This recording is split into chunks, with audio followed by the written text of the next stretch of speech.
Getting there. Hi, everybody. Welcome to the Stratosphere Studio. I'm your host, Bill Whittle, doing two things at once here. We're going live to Twitch, rather, as we usually do.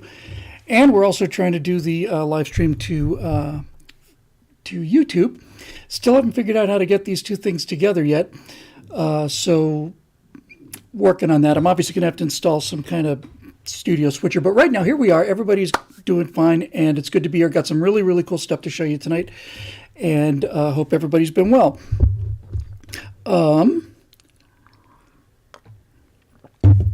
Before we roll the show, we do this on Twitch because I'm pretty sure we get nabbed for it on YouTube. But on Twitch, when we show this, before we show this thing live, we roll a series of TV shows that were a big influence on me, just the opening credits for them. So we've got, UFO, we've got Space 1999, and we got Star Trek, and we got, Lost in Space, especially that kind of thing.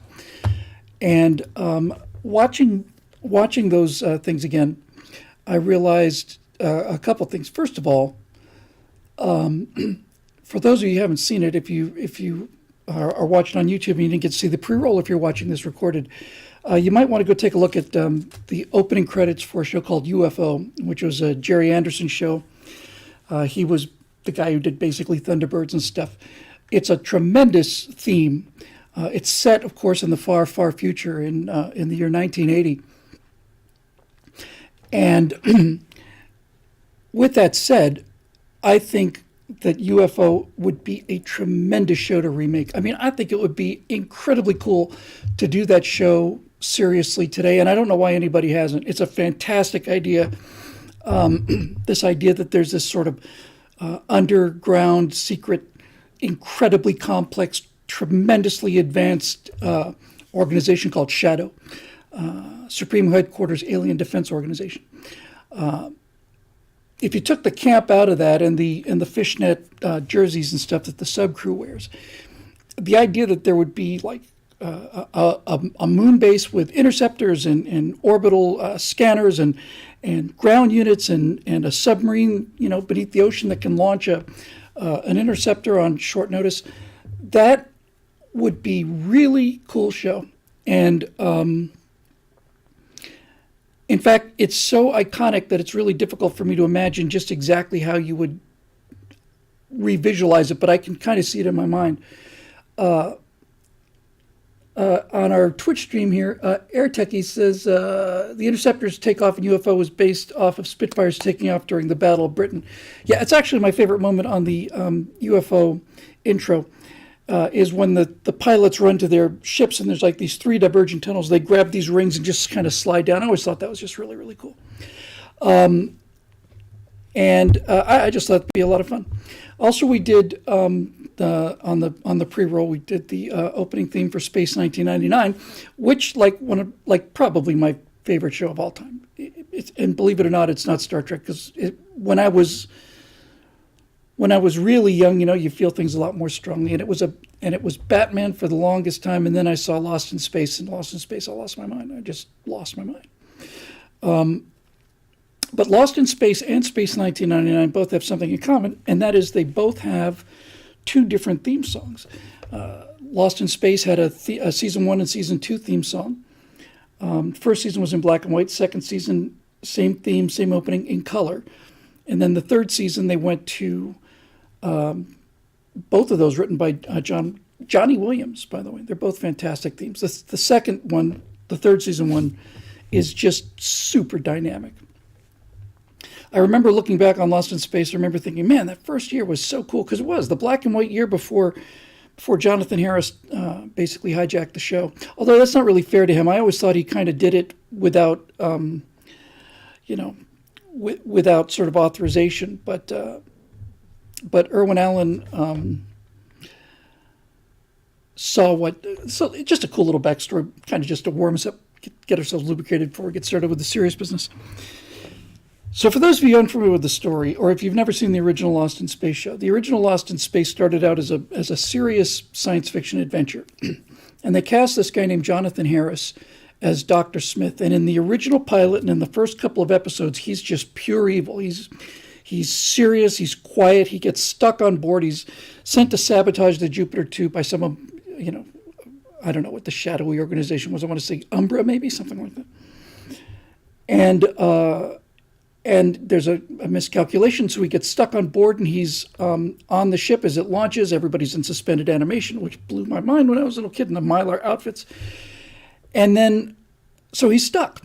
And then the sabotage that he instigated, the robot goes nuts and starts to, sabotage everything. He's stuck there, and that's the theme for Lost in Space.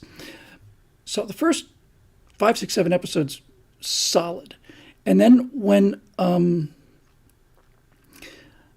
towards the end of the first season, he started to go off. And on the second season, it was over. It looks like we're having some buffering issues on Twitch. I think it looks better on YouTube. Part of this is due to the fact that I'm putting out 2 streams at once, and that's certainly not helping.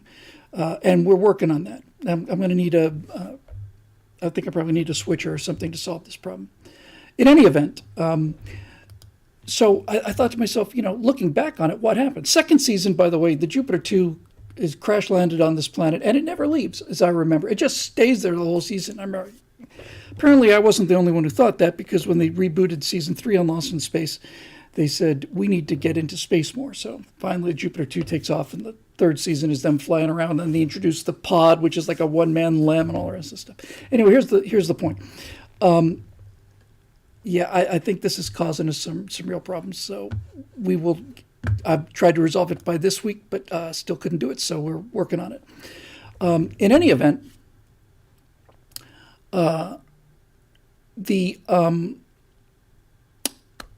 so Jonathan Harris was cast for this, and Jonathan Harris overacts to the degree that he makes Charles Nelson Riley look like, Joaquin Phoenix. I mean, he's just insanely over the top. And the story is that he realized as an actor, he read the script, he didn't like the original character, and he basically said to himself, I'm going to change this character to make him so interesting that they won't fire me, because he realized that as written, Dr. Smith was probably going to last for 5, 6 episodes and then be cut. And I've always looked back on that ever since I heard the story as a grown-up, because I never liked him on the show as a kid. Everybody hates him as a kid. And then as an adult, as a theater major, I look at him now and I think this is actually fun to watch, only because it's so otherworldly. I mean, he's otherworldly. It's a pretty broad show, but he's not even in that show. Dr. Smith, Jonathan Harris, bless him, by the way. I mean, bless him. I just, he's iconic, and I don't mean to be really taking this out on him, but he's such an old school actor that he made the show about him, and Irwin Allen, the producer, went along with it, and that was the part I couldn't understand. Why would Irwin Allen allow him to do this? He had Guy Williams and June Lockhart. They're pretty big names, and so was Veronica Cartwright. Now, Billy Mumy was kind of known, but Veronica Cartwright was a star, just come off of Gone with the Wind. Sound of Music, I think. So why did this happen? And I never understood why they let this guy hijack the show's tone until much, much later, until finally I read an article that said that Batman was so out of the park popular, which had opened, I think, a year or two before Lost in Space, maybe the same year, certainly right around then, 66 or so. Batman was so crazy popular, and that style, if you're unfamiliar with these things, is called camp. Camp is when you play something really ridiculous, but you play it absolutely straight. And Batman was so campy that Irwin Allen said, we got to get into this. So they turned the show into just a complete joke. And one of the episodes, the one that the cast, this is a true story. the worst episode they ever did in Lost in Space, and there are many contenders. The worst episode of Star Trek is Citizen Kane, compared to the best episode of Lost in Space. The worst episode of Lost in Space, by universal agreement, was called The Great Vegetable Rebellion. They were so badly out of ideas that they did a show where they land on this planet and Dr. Smith turns into celery, I think. The vegetables have taken over, and there's a guy with, he's like a giant tomato and he's got red makeup on. It's just absolutely ridiculous. Ridiculous. It was so ridiculous that apparently Guy Lockhart,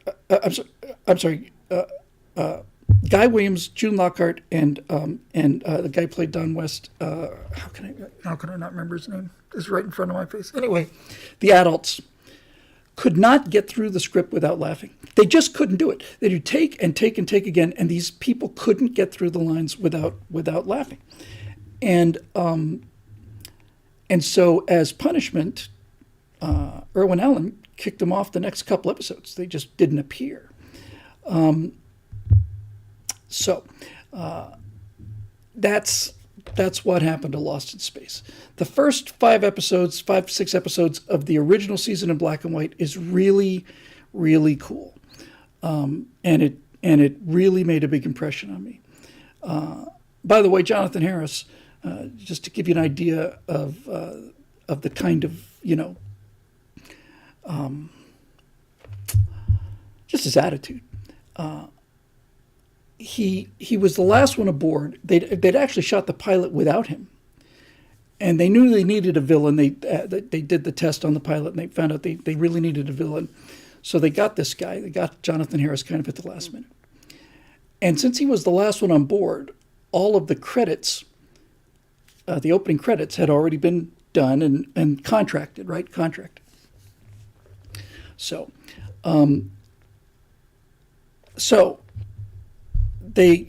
Jonathan Harris is negotiating his price with Irwin Allen, and he's just listening to Harris talk about it. You cannot love the guy. I love the guy. I just don't like what he did to the show. But I love him. I think he's fantastic. So Jonathan Harris is negotiating, and Irwin Allen said, "We're going to pay you this," and he says, and Jonathan Harris says, "Well, and what about my credit? What about my position in the credit roll?" "Well, everything's locked up, so you're going to be last. You're going to be last." "Well, I don't believe I like that very much." So he hangs up. Dave Big Booty in Twitch stream says he was the Ann B. Davis of Lost in Space. Yeah.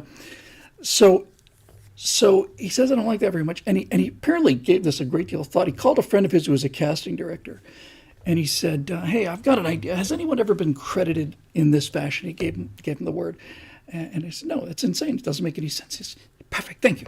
So he gets back on the phone the next day and talks to Irwin Allen and says, "I've decided that I shall accept final position on the cast roll of credits. However, I wish to be billed as special guest star Jonathan Harris." And Irwin Allen said, "That's insane. What do you mean special guest star? You're on the you're a regular. You're on the show every week." "Well, I wish to be called special." "Oh, fine. Okay, fine." He was just done with it. So every single episode of Lost in Space is special guest star Jonathan Harris, and that's the kind of mind that a certain kind of actor really has. Somebody in YouTube stream says, "Do I have any memories about Jack Horkheimer?" As it turns out, I do, and I was preparing to get to one. It's all about me. Oh, the pain, the pain. Oh, the pain. See, when I was watching Lost in Space, I was about Will Robinson's age, and I was Will Robinson.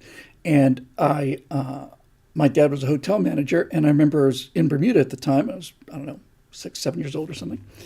And I really wanted to hang out with Will Robinson. Really, really did. And, "Oh, you bumbling booby. You cantankerous clod." He did write all of those things, by the way, Jonathan Harris did.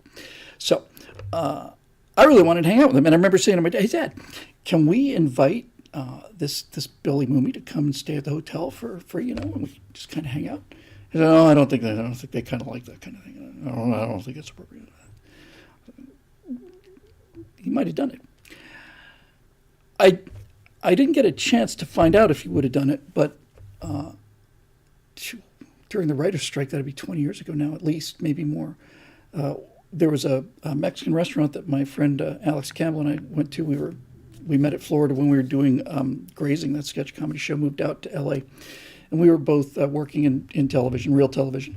And the writer's strike was on, and we met for lunch pretty much every day, and we sat there and said, we're likely never going to work again. I mean, it'd been months and months and months. So I was in this, it's a little corner Mexican restaurant here in Los Angeles. I think it's a corner of Riverside and Coldwater, I think. And I'm in there having lunch, and I look up, and next table over, there's Bill Mumy with his little boy. And no question, it's Bill Mumy. So I sat there, and I kind of got finished. I didn't want to catch him as he was going out.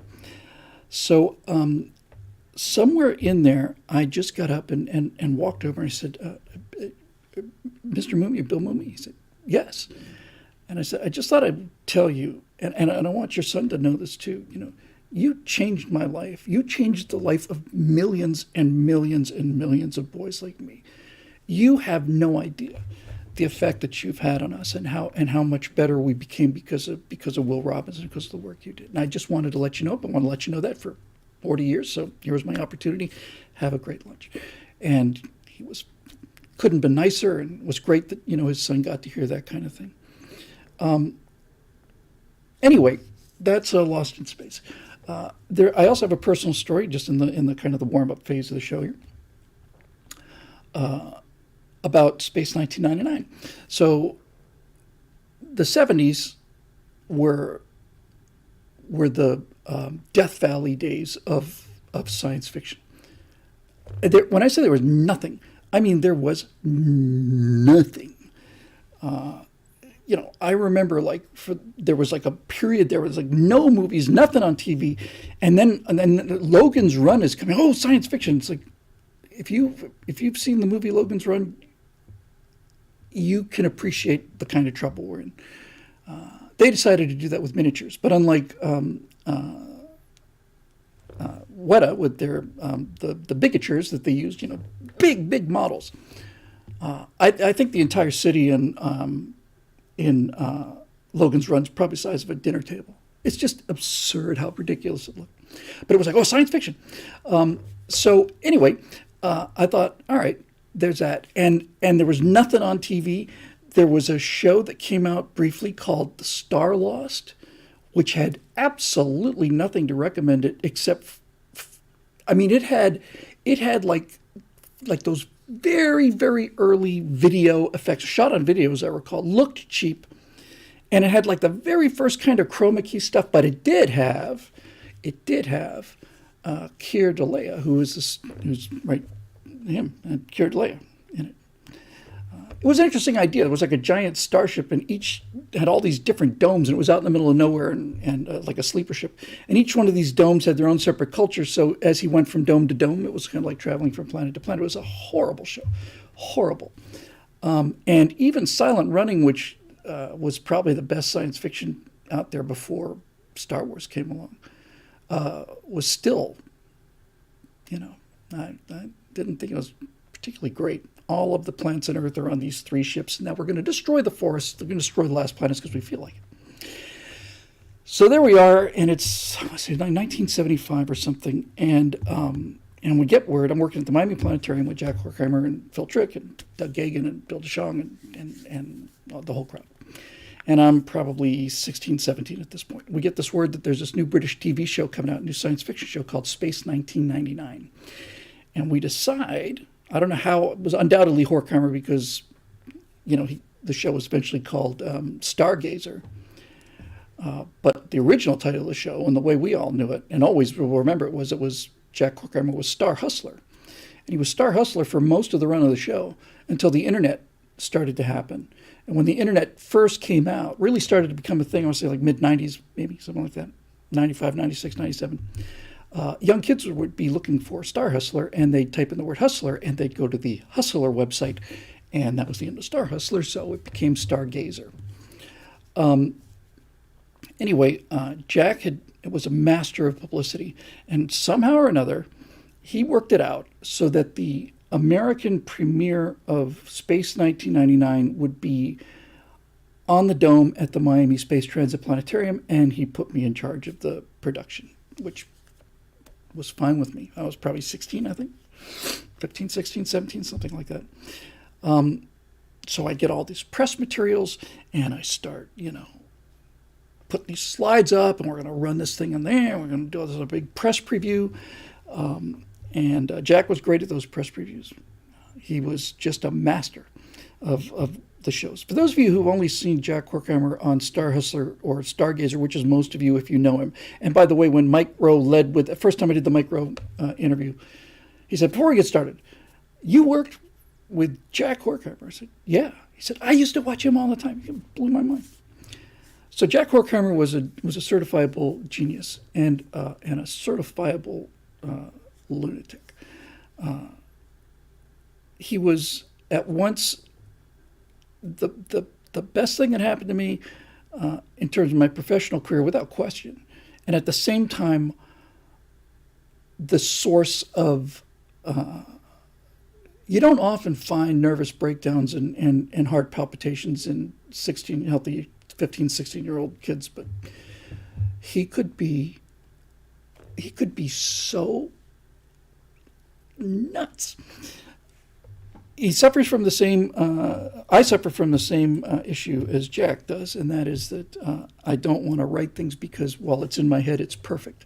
And then when I have to commit it to paper, it's less than perfect. I think that's the essence of writer block for those of you who've never experienced it. That to me is what writer's block is. You've got this idea that's perfect, and you have to actually finally get it into words, and then it's like, it's not bad, but it's not, it's here, it's in the world now. And so that makes you want to not write it. And that's fine if you're just a guy who's perpetually working on a novel for his entire life that never gets written. But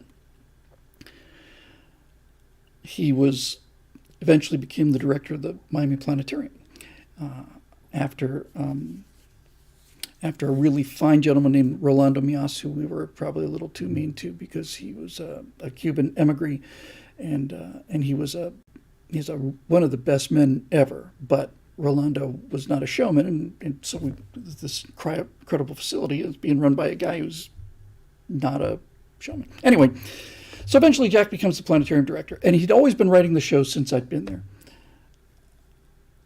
I'm going to go ahead and tell a personal story before I tell the little wider story. So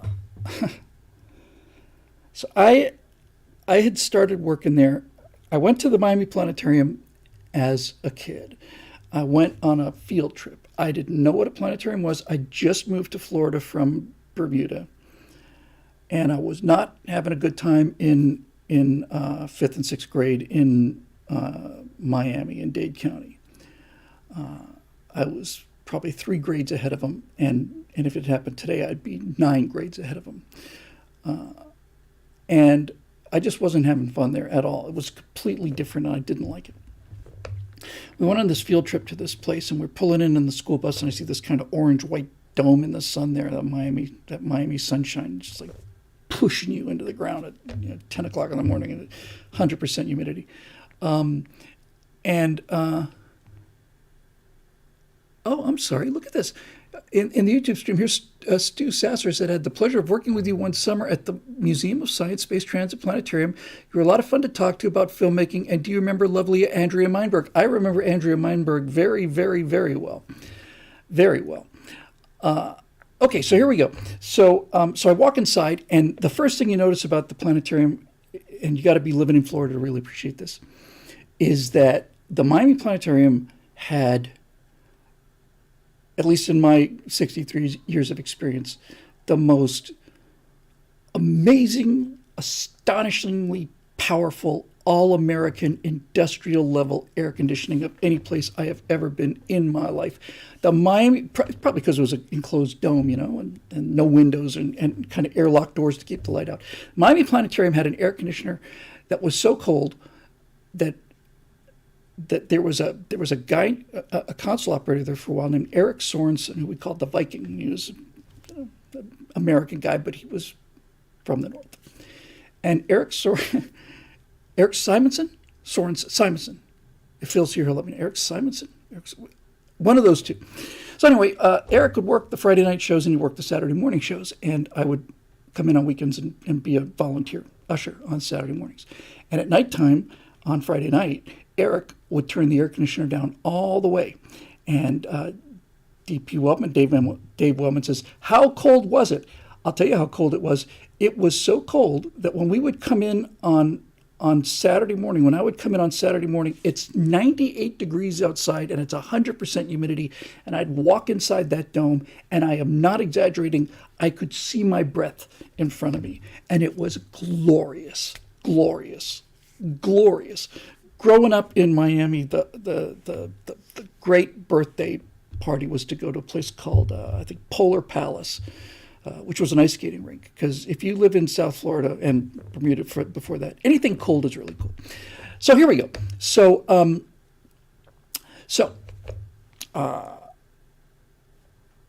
Jack Horkheimer. So I'd been working there and working with the console operators, and I'm getting to know these guys. And I'm watching Jack Horkheimer's show. The first show I saw was called Long Journey of a Young God. It was about the Apollo program. And everything I ever learned about the Apollo program and the spirit of it that I did on the Apollo 11 What We Saw series, all of that came from this one 50-minute show called Long Journey of a Young God about the Apollo program, written by Jack Horkheimer. It's a masterpiece. Masterpiece. And my first attempt to ever run the console, I was 14 or 15. And we would do a Long Journey of a Young God, I want to say on a Friday or Saturday night at 8 o'clock, and then at 10 o'clock we'd rerun one of the Jack Horkheimer classic show called Child of the Universe.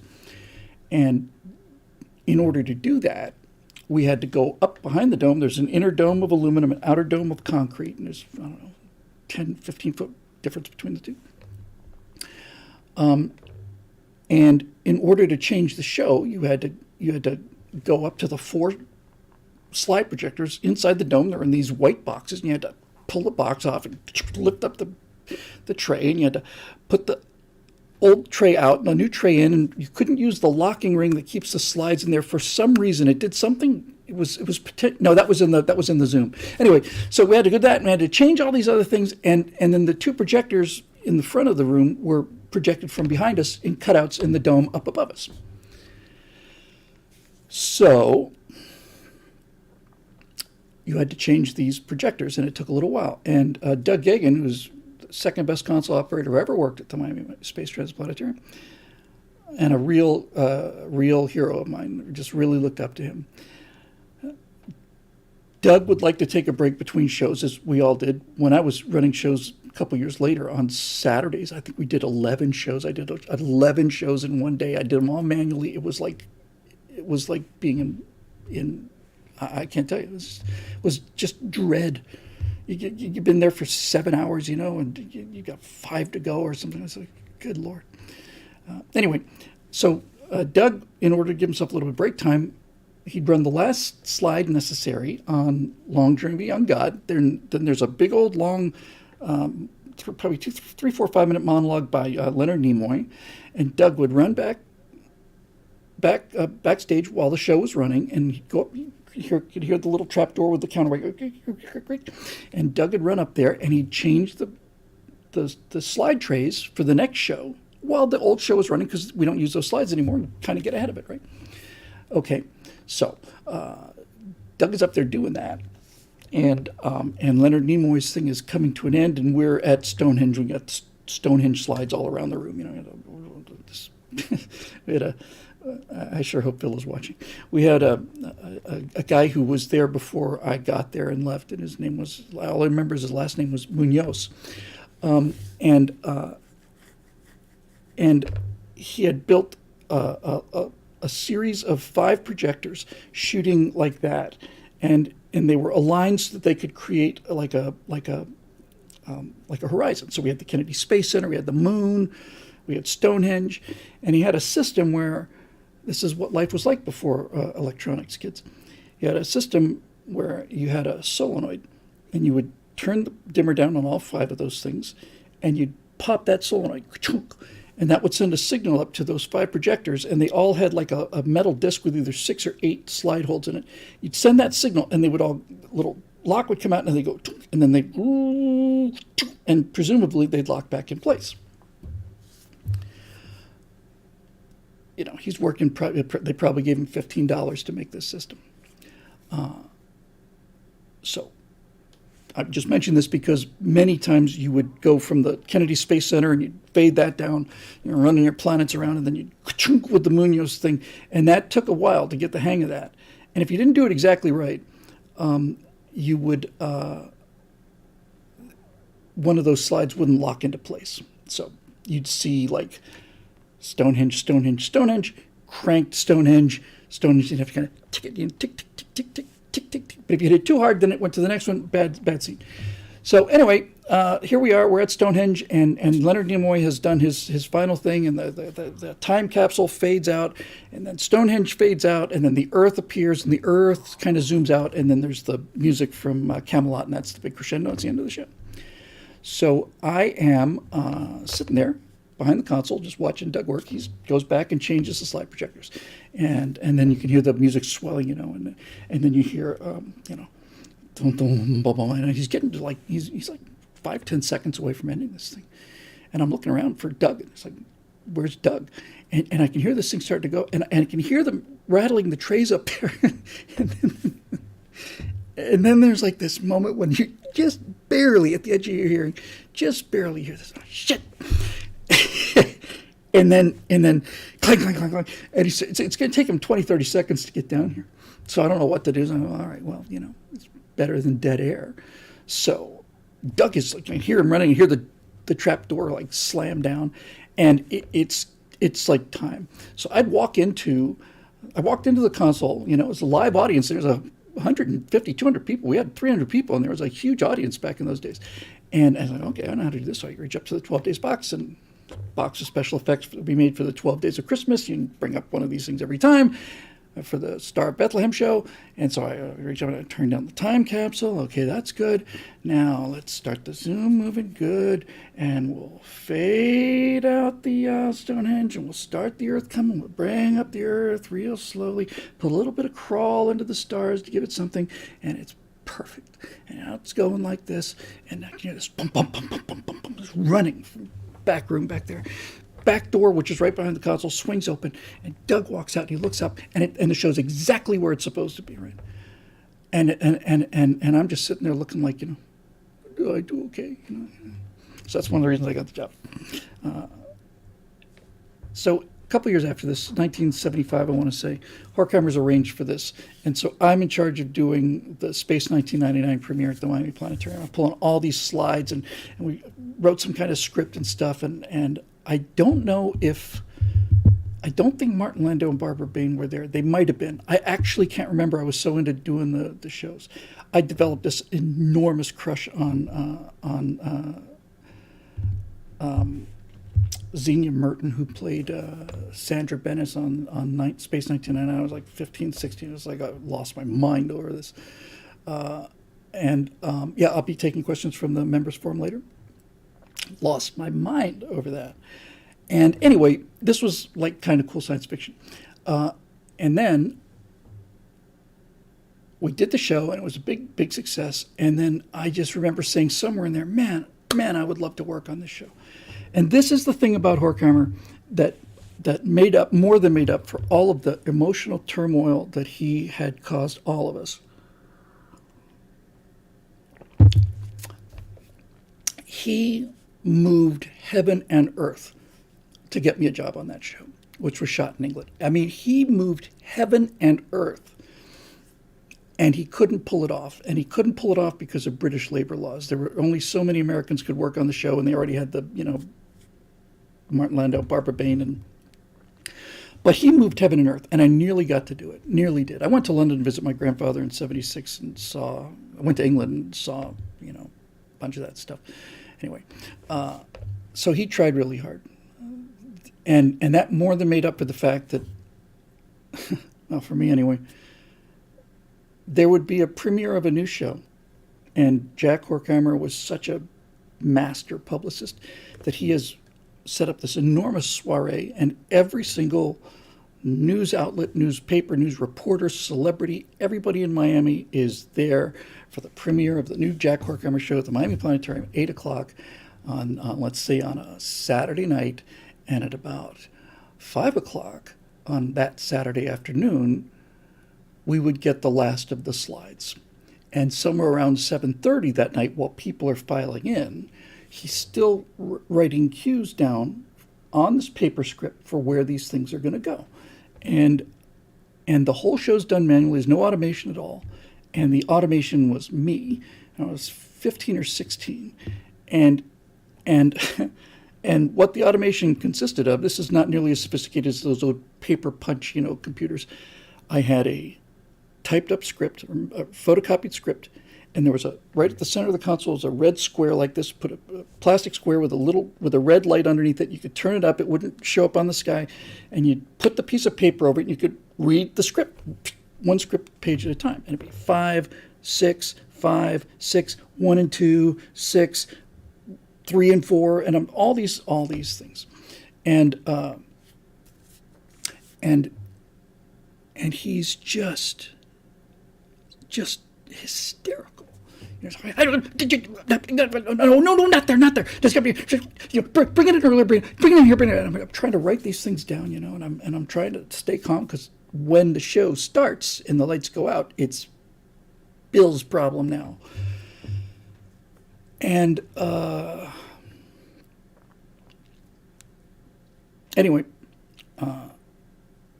I don't remember which one it was. I did a bunch of these press previews. What I remember is the day or 2 days or 3 days before the opening, Phil and Doug and Bill and I and everybody else, Herb Bradbury, I remember, a couple of the people were working there. We would start sleeping on the floor at the planetarium because he would not deliver a finished script until probably a day or 2 days before the premiere.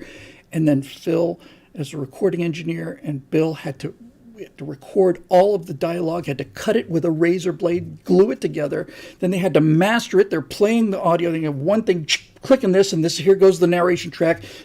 Got a little record player here, trying to time all this stuff out. None of this cut and paste, none of this undo buttons, none of this, we'll just slide it over 10 frames. No, it's all done. It's all done like a one-man band. And somehow or another, did I say Ray Bradbury? I meant to say Herb Bradbury. Sorry, Ray Bradbury. No, not Ray Bradbury. Herb Bradbury. And somehow, consistently, it became miraculous.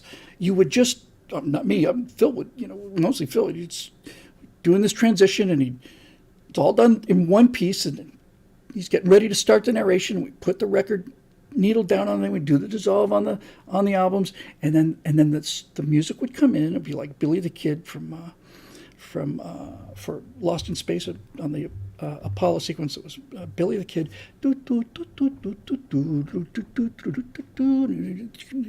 playing this narration, and somehow I could do it now in 5 seconds. I'd go to the piece of music I want.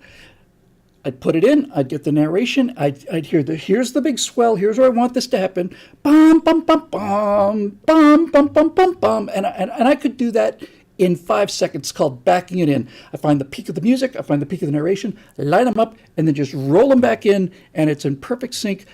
But it didn't, it just happened. And it happened again and again and again and again and again, by accident, but kind of also not by accident. You would just absolutely live with no idea what's coming.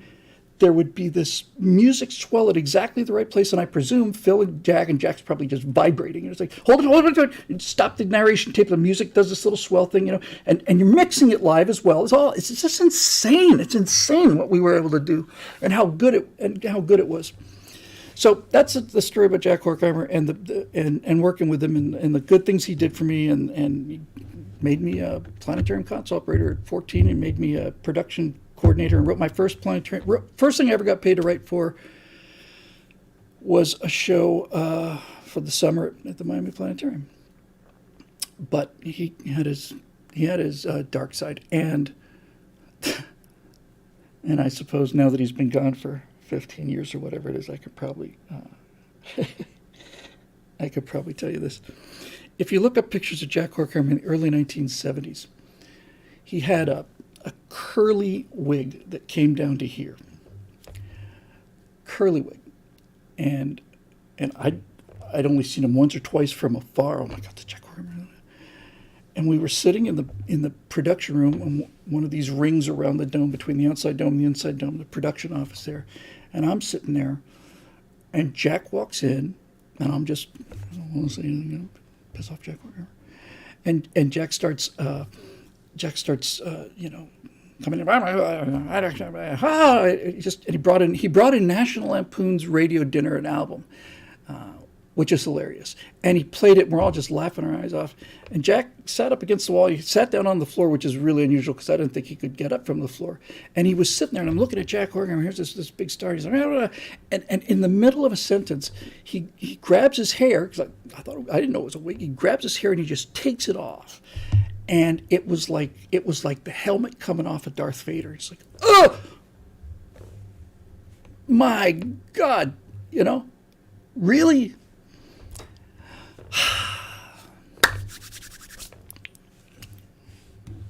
It was a privileged life. Okay, well, enough of that now. So here's what we got. We got some fun stuff to show you. I know I've heard from several people, and rightfully so, that it took us forever to get the second channel up and the graphics, and so we finally had it up for 4 weeks now. This is, I think, the 4th episode of Stratosphere Studio, and yet, you know, we haven't had any really new content. Part of that is just burnout, and another part of it is that none of this is secret. I guess it's pretty much a done deal now. In order to keep things rolling here, sometimes I have to take additional work, and fortunately, it's not as a night manager at Target. And fortunately, it's something I love doing, and people I love working with. So it's official. I am doing 7 episodes of called the Masters of I think the Soviet Terror Masters or something like that. I'm doing a 7-part series for Daily Wire. They've agreed to another 7-part series, still be determined. I'm pitching something called Hell on Earth, which would be 7 episodes of the worst places that have ever been. Battle of Cannae or Spotsylvania. That's still up in the air, but the 7-part series on Soviet intelligence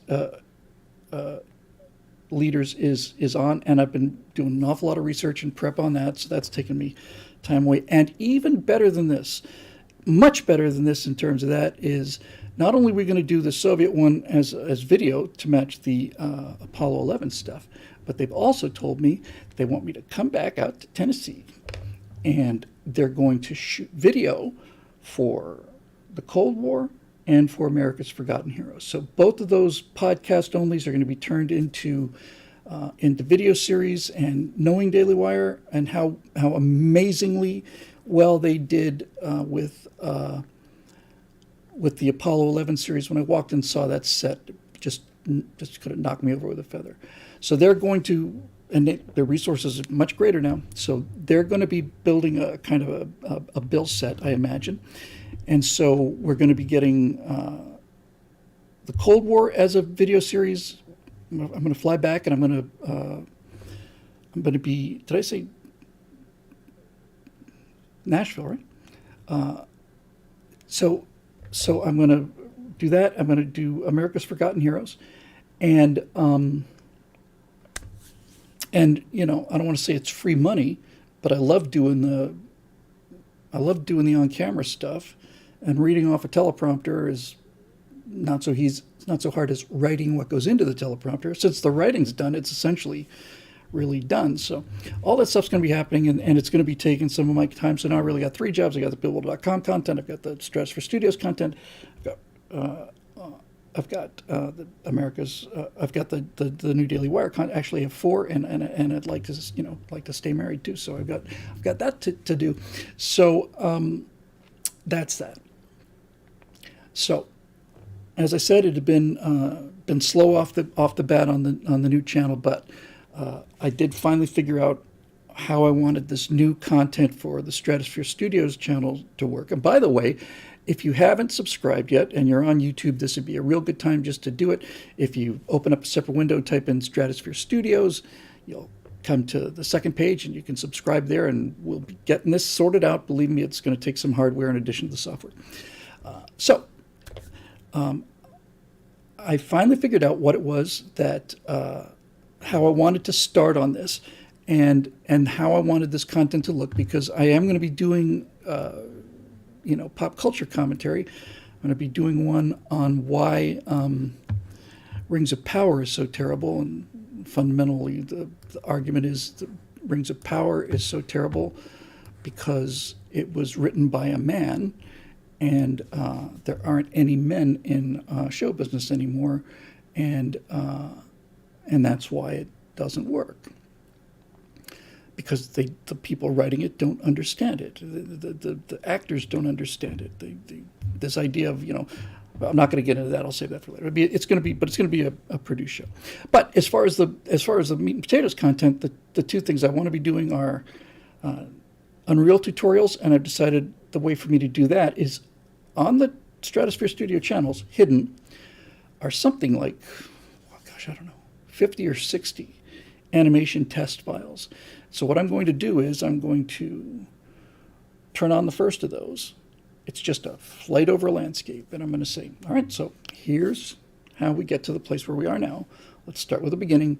How do we do this flight over the landscape? So let's talk about keyframing. So I'm going to do a tutorial series on Unreal Engine, but I realized I need to stay current on what I'm doing now with regard to the colonies, because otherwise I'm forever behind.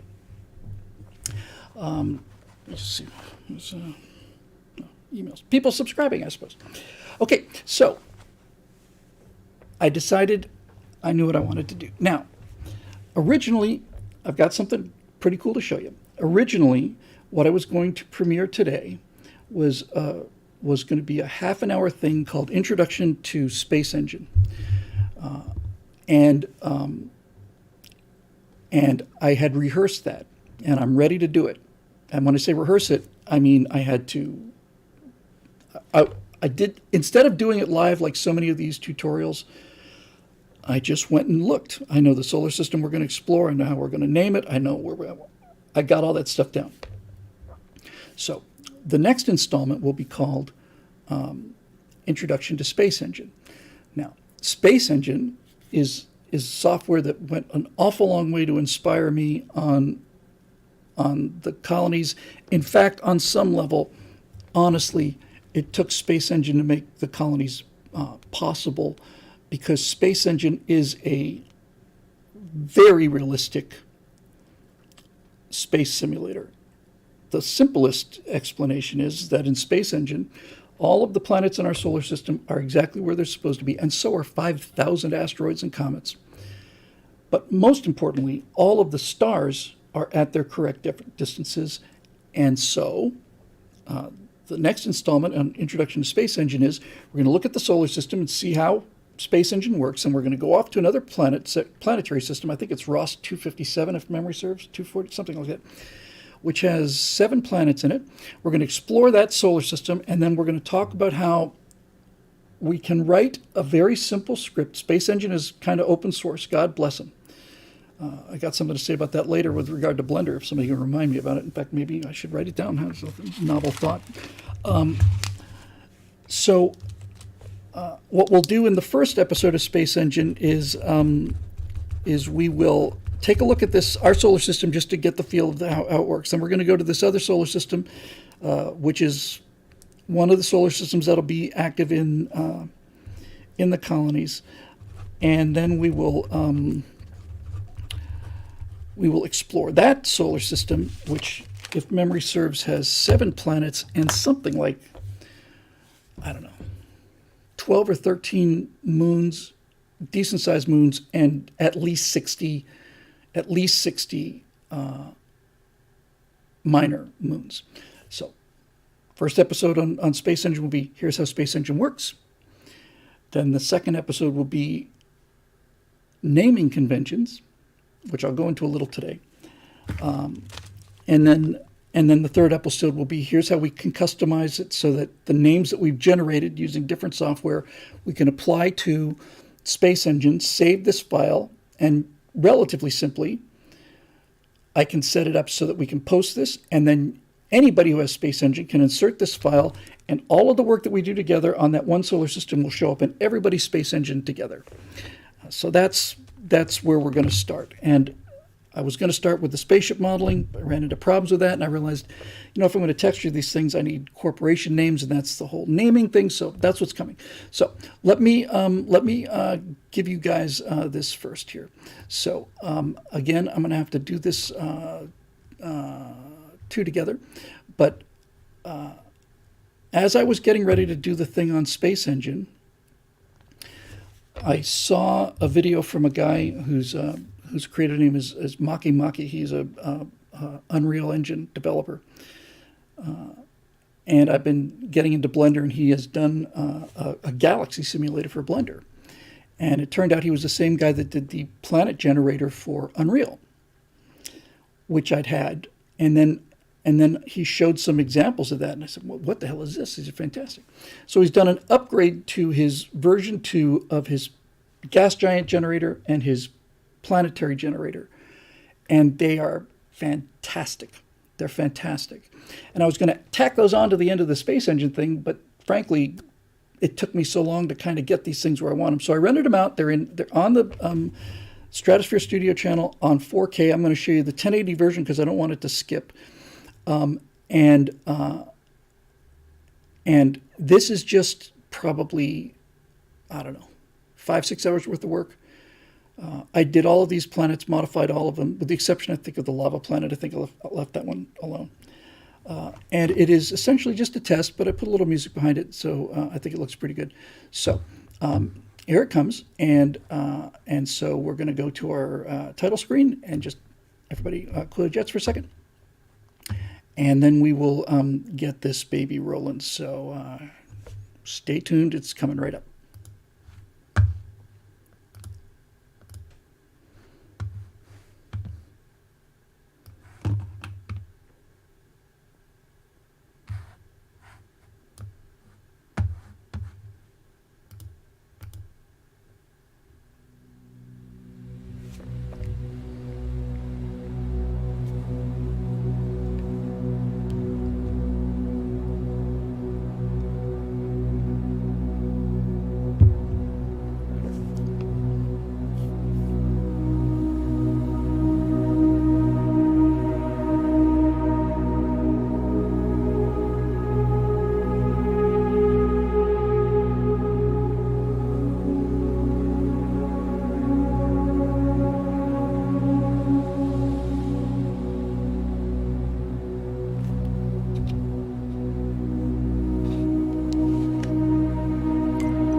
Okay, now people tell me that in the Twitch version, which you're watching on YouTube, or if you're watching it recorded, you'll never get this, but apparently I had that over the Star Trek theme, so I will replace that, and if you're watching this recorded, you'll never know.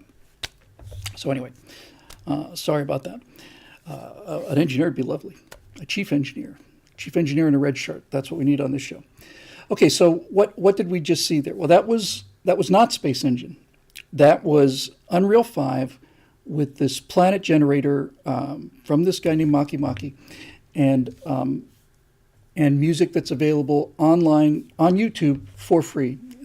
He's just a tremendous guy, and he says, here, just use it. Just give me credit. What a wonderful thing. And I'm going to get to that too when we get to talking about Blender a little bit. So the reason I put that first is this. We will show next installment, which will come out before the next Stratosphere Studio, so you'll all get a chance to watch it. We will show you Space Engine, and Space Engine does not look that good, and it doesn't have to. It's a little complicated, but basically here's the theory. Space Engine looks really good, but it doesn't look that good. Space Engine doesn't look good enough to use on camera, but Space Engine does amazing. It's Maki Maki. Make, M-A-K-E, no space. He's on the Unreal Engine store. He's fantastic. Yes, I think Maki Maki is in the dwarf planet, I would guess.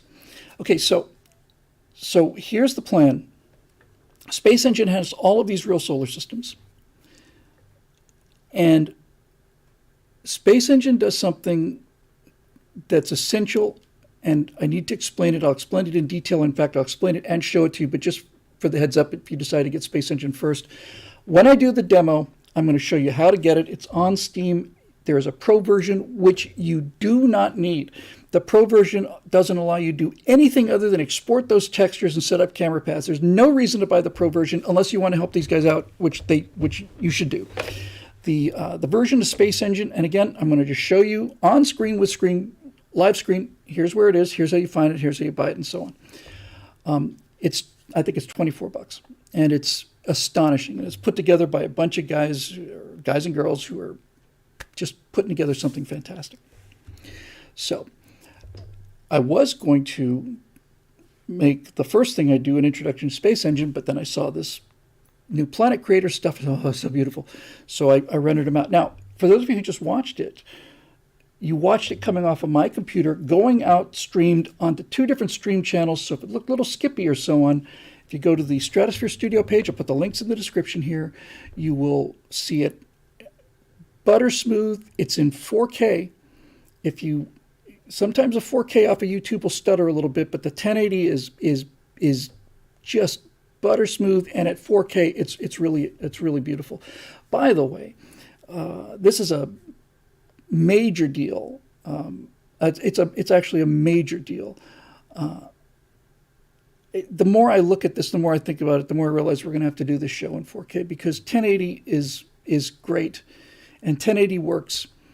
But if you put out a show in 1080, you're kind of committing yourself to putting it out on VHS. So that's a real problem, because the 1080 looks fantastic, but since we're doing every frame is computer generated, you're significantly adding to the render time. And the reason I say we can do that is because when I set up the render of these planets in Unreal 5, I thought, okay, so if this had been 3D Studio, just one shot would probably take 18 hours. And I hit the go button, and the thing is, it's doing it faster than real time. So I increased a lot of the details to make it a little sharper. Anyway, 4K is where we're going to have to go, I'm afraid. But nevertheless, Stratosphere Studios, link will be in the description. You will see it there, smooth. You have a choice of any resolution you want. 1080 is great. 4K is amazing if you can pull it off. So back to Space Engine. So here's the plan. Space Engine has the solar system absolutely accurately. And I mean everything in the solar system. It's astonishing how good this is. And you can go to any one of these things, orbit them, look around, advance time, reverse time. It's tremendous. Space Engine also represents all of the stars. Let me rephrase that. All of the stars that are in Space Engine, and it's tens of thousands of them, are actual stars in actual positions. So you can have a look at the star field. You can click on any star there, and it'll tell you what that star is, and you can fly to it. And it's perfect. It's real. It's absolutely real.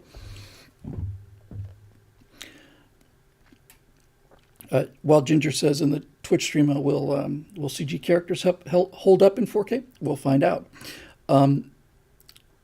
So again, this is a little complicated, so I'm sorry if I'm backing up a little bit, but here's the deal. So Space Engine, as it exists, you buy it right now for $25 on Steam. I highly recommend it. The guys deserve the money. It is one of my favorite pieces of software. Parenthetically, the music that comes with it is just absolutely beautiful. Does it have the Tesla? It might. I would actually be surprised if it didn't. Whenever they discover new exoplanets, Space Engine routinely updates itself so that the exoplanets that have been discovered are put in the right place around the right stars. Now, despite the fact that we're discovering exoplanets everywhere, there's still some considerations on how we have to find them. Sometimes the orbital planes have to be right. This new Gaia satellite will really help. But here's the point. Space Engine will allow you to do something outside of our solar system. And this is the thing that I need to explain. There are a number of different settings on Space Engine. One of them is real stars. Another one is real stars plus procedural stars. One is procedural planets, and one is procedural planets around real stars. So if you zoom out from the sun, and we will do this in the next sequence, you will see, if we go out to 30 light years or something like, I don't know, 35, 40 systems within that distance. If you just go with real stars, you'll see the position of real stars. So why would you have procedural stars? Well, as it turns out, not too long ago, they discovered a solar system, kind of a solar system, close, real close.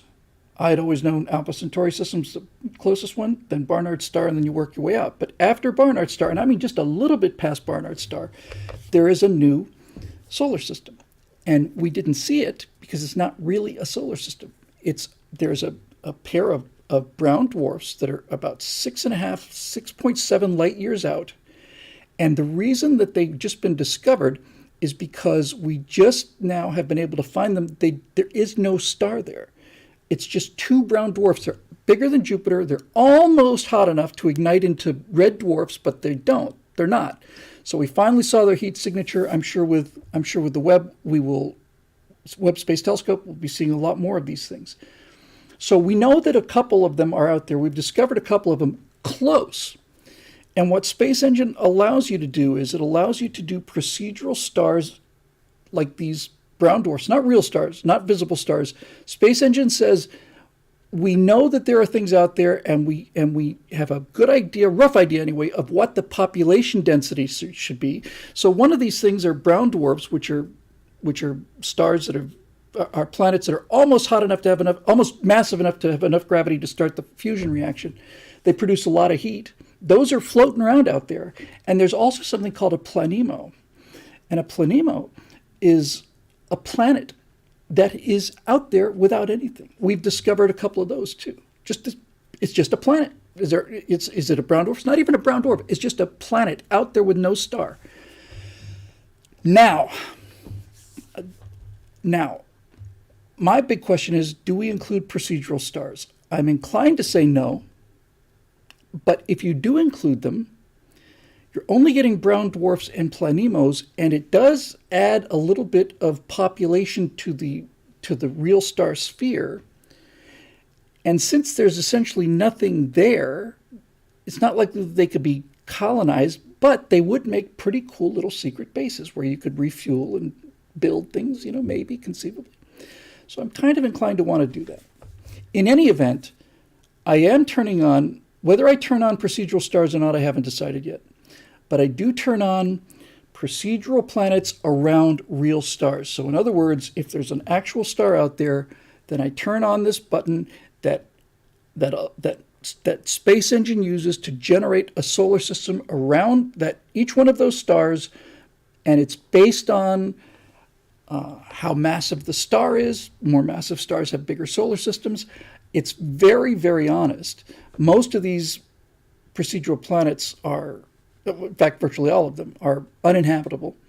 There's a couple cases where there's a binary star and you turn on procedural planets and there are no procedural planets because these two binary stars are so close that it would destroy any solar disk that was forming. So the long story short is it is an extremely well thought out, accurate astronomical tool, this space engine. So Space Engine has all of these stars and all of these procedural planets in a database. But because Space Engine is open source, and open source is where I want to go with this series, and open source is the future, and open source is just so much better in so many ways. Okay, so we have somebody, a media troll here. We do black blue-eyed wolf. I don't know. Just ignore him. Where is he, in YouTube, or is he in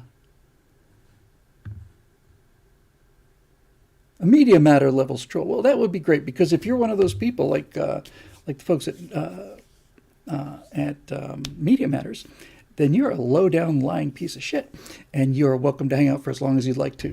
If you have to lie about people in order to make your political point, you're on the wrong side, and that applies to you. Oh, blue-eyed wolf, there you are. Yeah. Oh, boy. You know what? Here's the thing. Oh, Blue-Eyed Wolf's apparently upset for me bashing women because, I bash them all the time. Apparently, Blue-Eyed Wolf is one of these people who believes that. Blue-Eyed Wolf is the kind of guy who believes in. I like the term. He believes in Barbie-barians, right? He believes that Natalie Portman, who's 5'7" maybe and weighs 100 pounds soaking wet, can lift up a hammer that weighs more than she does, and I say they can't, and that makes me a woman basher. So now we know what kind of people we're dealing with and the kind of quality of people we have, and the problem with people like this is, and the problem with comments and the problem with the whole idea of trolls is that they eventually take over the comment stream. They just come in order to gain an audience that they haven't earned, you see. They haven't earned their own audience. I'm not going to check on him, but if he was anybody, then he wouldn't be in my comment stream. He'd be busy doing his own content. So what I'm going to do is I am actually going to ban him, not because I'm afraid of what he says, because what he says is pathetic. I'm just going to do it because I'm tired of having I'm tired of having my audience hijacked by other losers. So I think in order to do that, I actually have to go to the Stream on YouTube page. So we'll take just a moment. So he has accomplished his goal, I guess, to some degree. He's managed to, make this about him for just a little while, but we're not going to do that anymore. So let's see. Can I do that from here? Yes. See ya. Have a good life, you miserable, low-life loser, disgusting piece of shit. I don't, here's the thing, just because obviously it's an aside, but I do need to say this. If I say something on the internet, I need to take responsibility. Well, I have taken responsibility. I've explained exactly what I said. You're the one who's an obnoxious nobody who's coming in making allegations that you can't back up. So have a good time. And you know what? I'll be looking forward to seeing your content on your channel and the massive amount of audience that you're able to generate. So meanwhile, have a good time. Anyway, this is the thing that is really kind of special about Space Engine, is that it does all of this stuff on its own, and it also allows you to modify this by writing scripts, and that is really cool. So what that means is, Vegan Conservative says, as a woman, I agree with Bill. Obviously, this it's just interesting to know that as a woman, you're also a woman basher, and so on. You see how ridiculous this is. Okay, back. Okay, blue-eyed wolf. No balls wolf. Back to the show. So Space Engine procedurally generates this, which means that anybody who buys Space Engine has everything else, has everything exactly the same as everybody else, right? So if you buy Space Engine, I buy Space Engine, some other guy buys Space Engine, we can all go to ROS 234 and we'll see the same things, which will be the procedurally generated star system. But because these guys are so cool, they allow you to modify these procedurally generated planets. And since you can modify them, you can put them out in a script, and then just by writing one file, which you will not have to do, we will do, you then put that file into a folder, and then Space Engine, when it boots, goes looking, creates all its stuff as usual, and then it says, oh, okay, so he wants me to do this here? Fantastic. So that means that we can take a procedurally generated solar system, we can rename the planets, which in ROS 241 is Planet 5, and then Moon 2 is Planet 5, 2. So we can give them all names, and we'll do that. And we can even change the planet type. Now, the planets in Space Engine look good, but they don't look as good as what you just saw. So the overall plan is this. We go to Space Engine, we find the solar system, we let Space Engine procedurally generate that solar system, and then we can go in and we can modify that solar system if we want to. Now, my rule of thumb is going to be don't mess with anything unless you absolutely have to, because otherwise everything's going to drift towards what I want rather than... This is an interesting discussion. Stay with me on this, kids. It actually connects to a bunch of things I want to talk about, so that actually worked out pretty well. Where do I start with this? Well, let's start at the beginning. On the way in, I was listening to Doomcock, another hateful, misogynist, white supremacist, genius. And he was talking about the fact that he got some notifications that that he had heard that that a lot of these new Disney shows, which are garbage, are one of the reasons they're garbage is they do something that the producers are apparently calling scrapbooking, and what that means is they shoot 5 or 6 versions of everything, of every scene almost, and then they test them against audience reaction, and that allows them to put together what they think is the best possible show. But it's the worst possible show, and I can tell you why in very simple terms, right? I had this discussion a long time ago with our acting professor at the University of Florida, David Shelton, and this was in the 90s. And just at this time, computer graphics were coming out to the point where it was beginning to look like possibly, we might be able to do CG actors one day. It's quite a long time ago now. And David Shelton, who was not only the best acting instructor there, but who died recently, is also the best writer there, and he by far is the only guy there who really had genuine talent.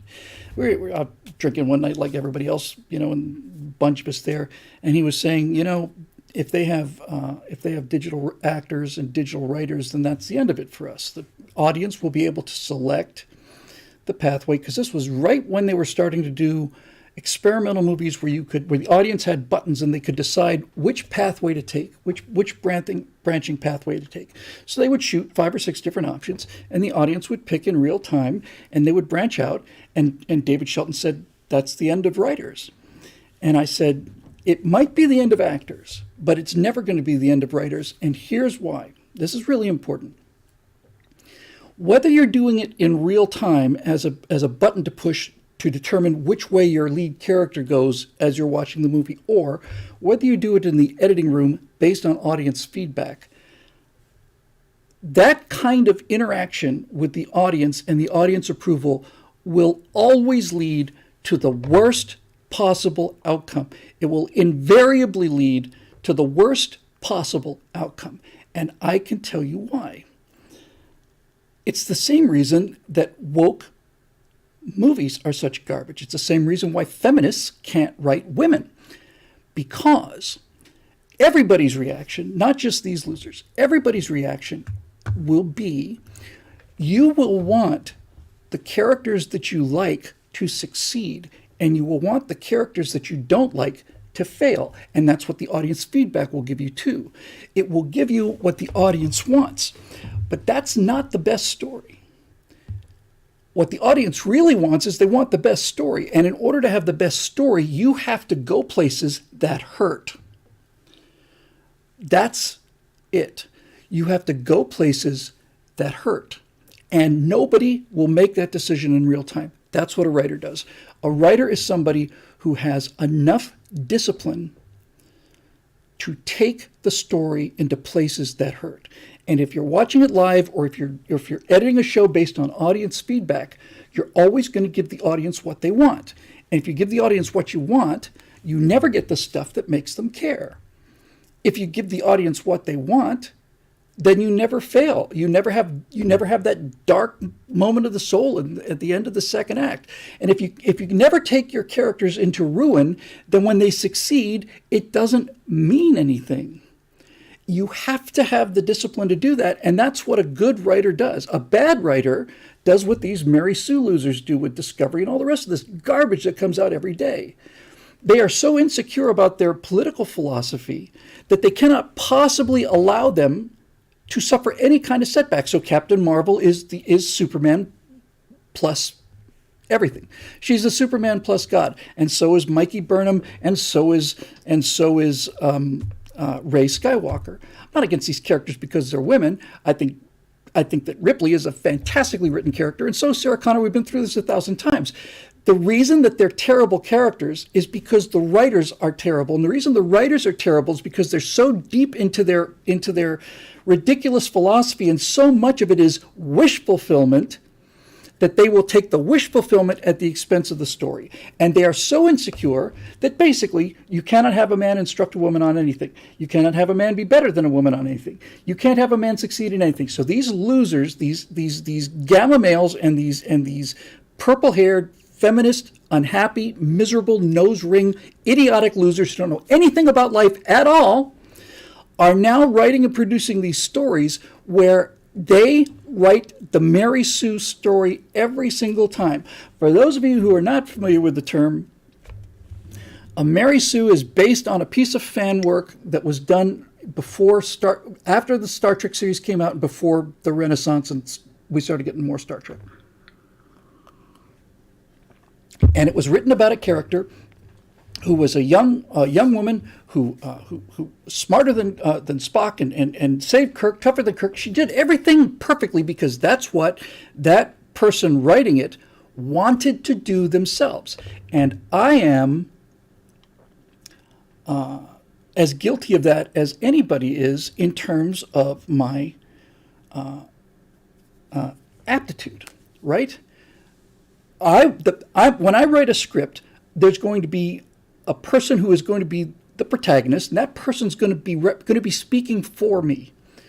This is the person that I am going to put my philosophy into. Now, I don't particularly like the progressive philosophy because I think it's essentially just made up bullshit that's designed to make people feel smarter and better than they are because they're not very much of either. But put that aside.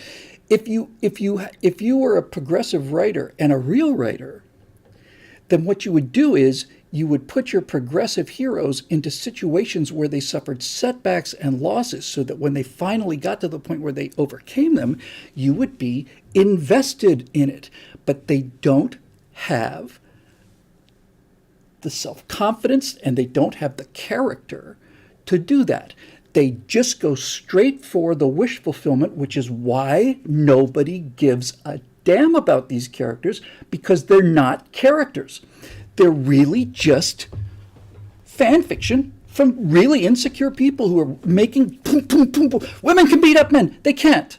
They cannot. No, they cannot. Women cannot beat up men. And a woman with a sword, it doesn't matter how much training she's had, if she's got a sword that weighs more than she does, against a guy who's twice or three times her weight, it's over before it begins. But they can't handle that. So instead of doing what I would do, or what any other person who actually understands, appreciates women and all the rest of it would do, is if they wanted to make that female character the hero, or the heroine if you want to be old school. They would figure out a way for her to get around the fact that she cannot knock down these people, but they're not smart enough to do that. They're not smart enough, they're not talented enough, they're too lazy, and they're too stupid. So they have a scene where Natalie Portman lifts a hammer bigger than she is, and she's more Thor than Thor is, and she's more this and more this and more this. It's a lie. It's a lie, and everybody knows it, and that's why nobody buys it. That's why people hate these people like this loser.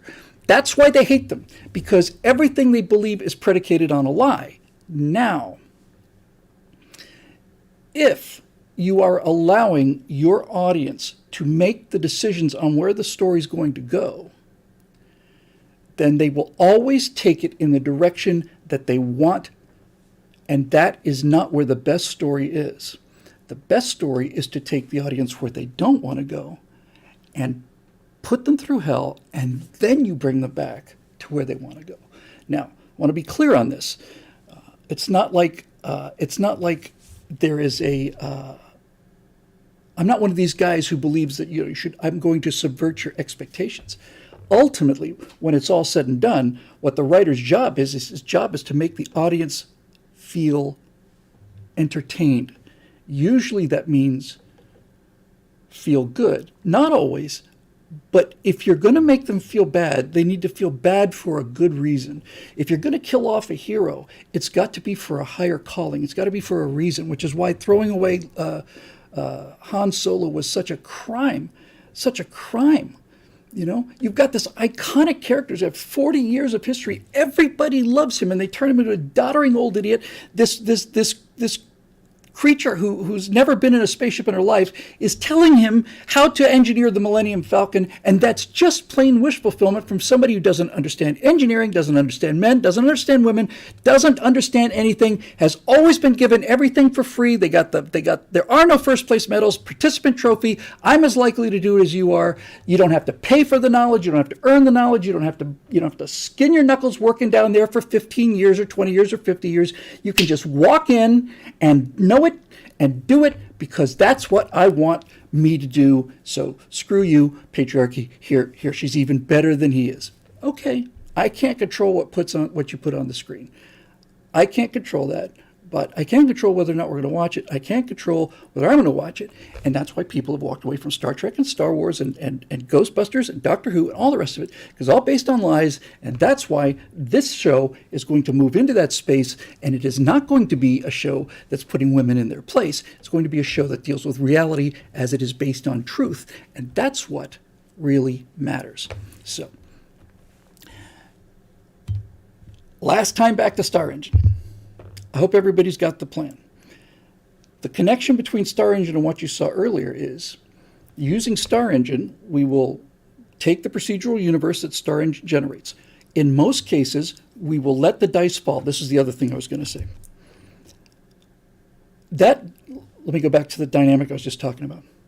That dynamic of taking the story where you want to go also is overwhelmingly strong in, of all things, role-playing games like Dungeons & Dragons, or Traveller in my case. Stay with me on this. In a role-playing game, first thing you do is you create your character, and you do this randomly by rolling the dice, and you roll for, depending on the game, intelligence, education, agility, endurance, these various factors, right? Now, the better that character is, the more you're going to succeed in the game. And so you as a player, if it's, I think D&D is a 20, I never played D&D, or I played it twice, but it's been a long time. But I think D&D is a 1 through 20 scale with 20-sided dice. So if you're creating your D&D character, what you want inside is, you want 20 intelligence, 20 education, 20 agility, 20 constitution, 20 charisma, 20. You want a character who's perfect, because that perfect character will do everything that you want to do in the role-playing game, and you won't suffer any setbacks. And so that's what people are aiming for. But the guys who write these games, and Mark Miller especially was really clear on this all the time on Traveller. He's a real genius. He really changed my life. And I actually had an email exchange with him. I'd like to get him involved with this, get this thing off the ground. Mark Miller made a brilliant point that never ever left me.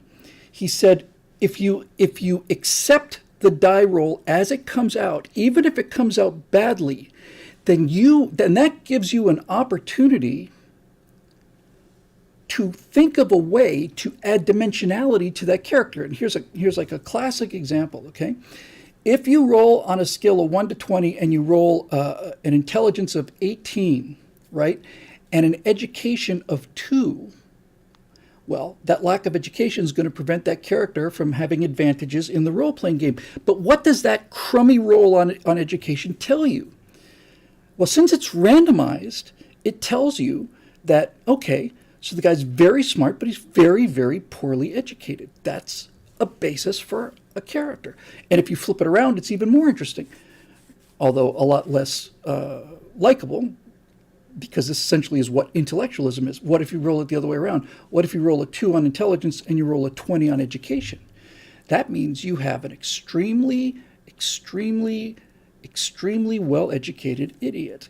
And this person has done the mechanical rote processes necessary to get the PhD, but they're not very smart, so everything's either plagiarized or it's either the current thing or whatever.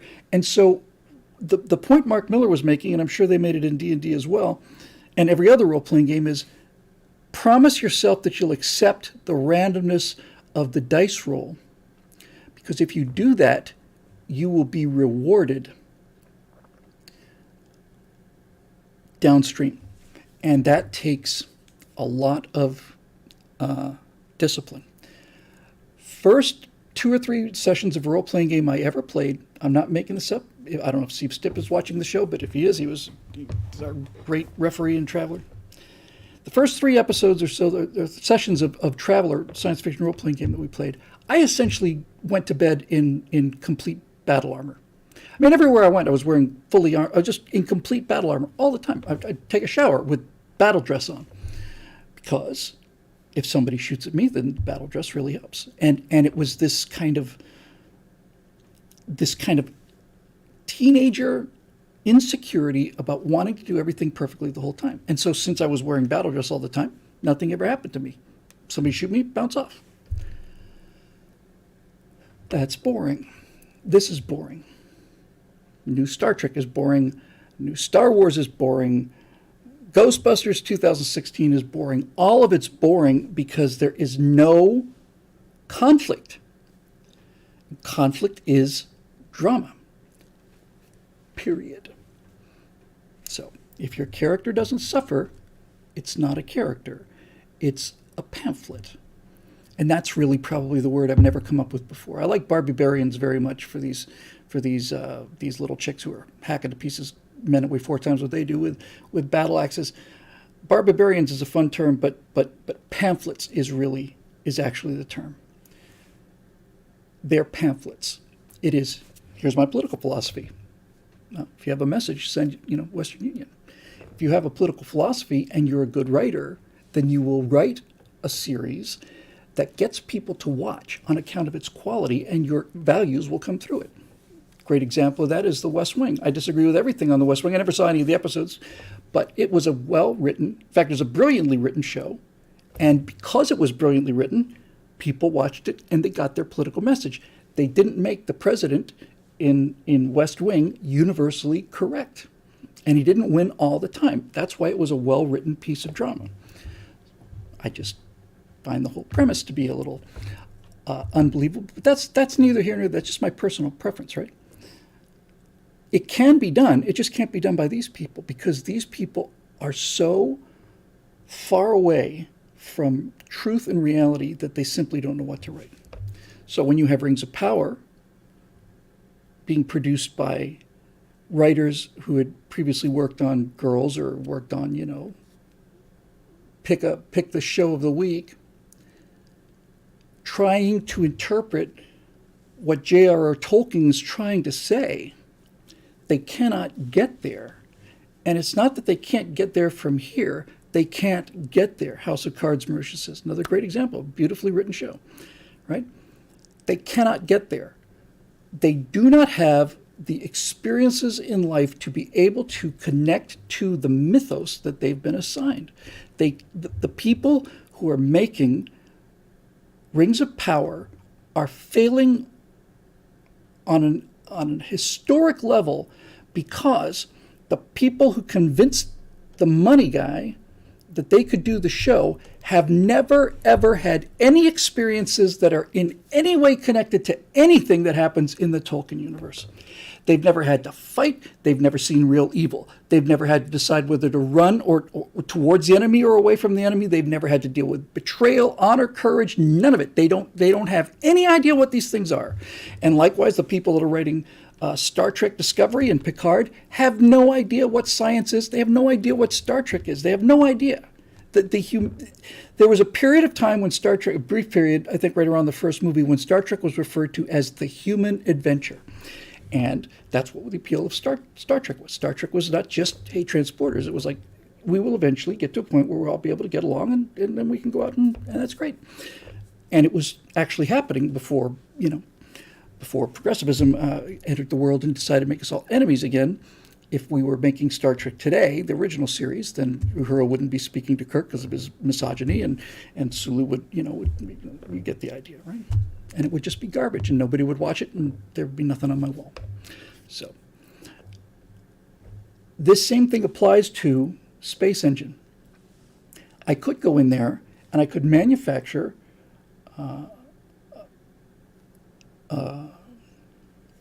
an Earth-like planet in every single solar system. I could do this easily, and that would be convenient, and it would be pretty. And I'm not saying I won't play around, but what I am saying is because of this commitment to making the randomness and the difficulty force you to think, then I've decided to myself what I will do is I'm not going to change the orbits and I'm not going to change the masses. I will take planets that are in the habitable zone, and I will play around with them. I might add atmosphere if there's enough atmosphere. If the surface gravity is high enough for an atmosphere and it doesn't have one or something, I will Earthicize it. But I won't go in there and just start dropping planets in, with the exception of those cases where it is essential for the story. So, last thing about Space Engine is, if you go to Steam, and in fact, don't do it now if you don't want. I'm going to give you a real walkthrough, and you'll get to see all of it in action. But the idea is, eventually, that we will use Space Engine as sort of a community platform. We will develop these systems, and we'll name them, and we'll change planets if we have to, and we'll do all these other things, and then we'll make that one file available. You won't have to do it. We'll do it, meaning I'll do it.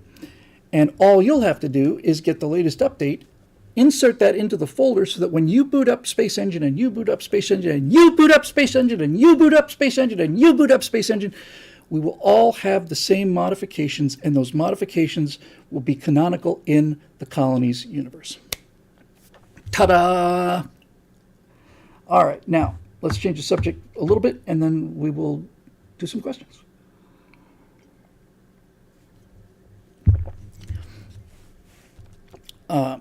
Space Engine,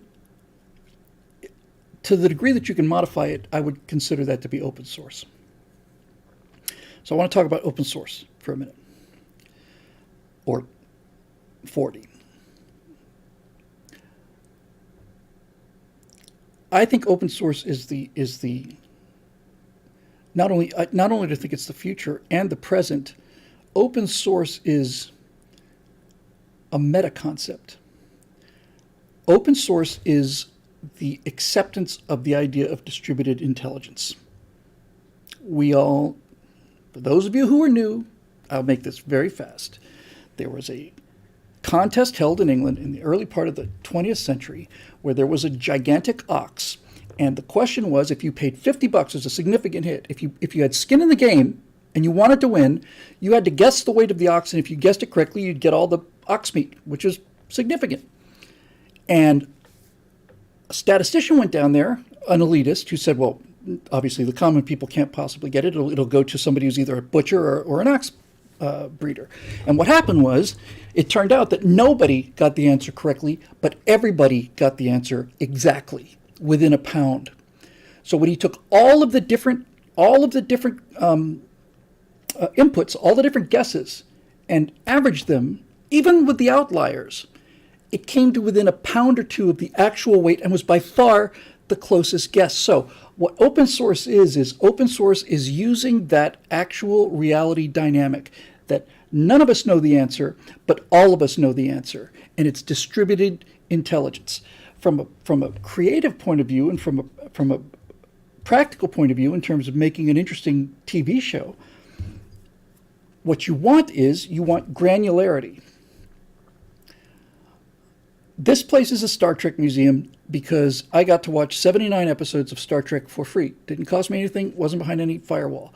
79 hours, well, TV hours of 52 minutes, right, of original series shows. And that meant that by the time I'd seen every episode, and I'd seen every one of them, I could name them all without any trouble. Those are a long time ago. That data's been deleted in order to, allow me to process some of the other things that are going on.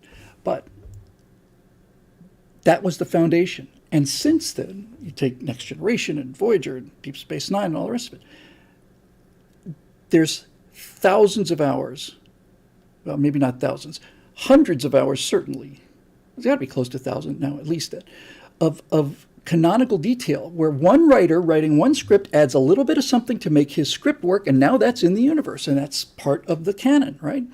That's how it works. My intention is to take that process of granularity and distribute it so that instead of having one writer working for 79 episodes, we got 79 writers working for one episode, essentially is the concept, right? It's parallel processing. Now, it's really important I don't get misunderstood about this. This is not really, really important here.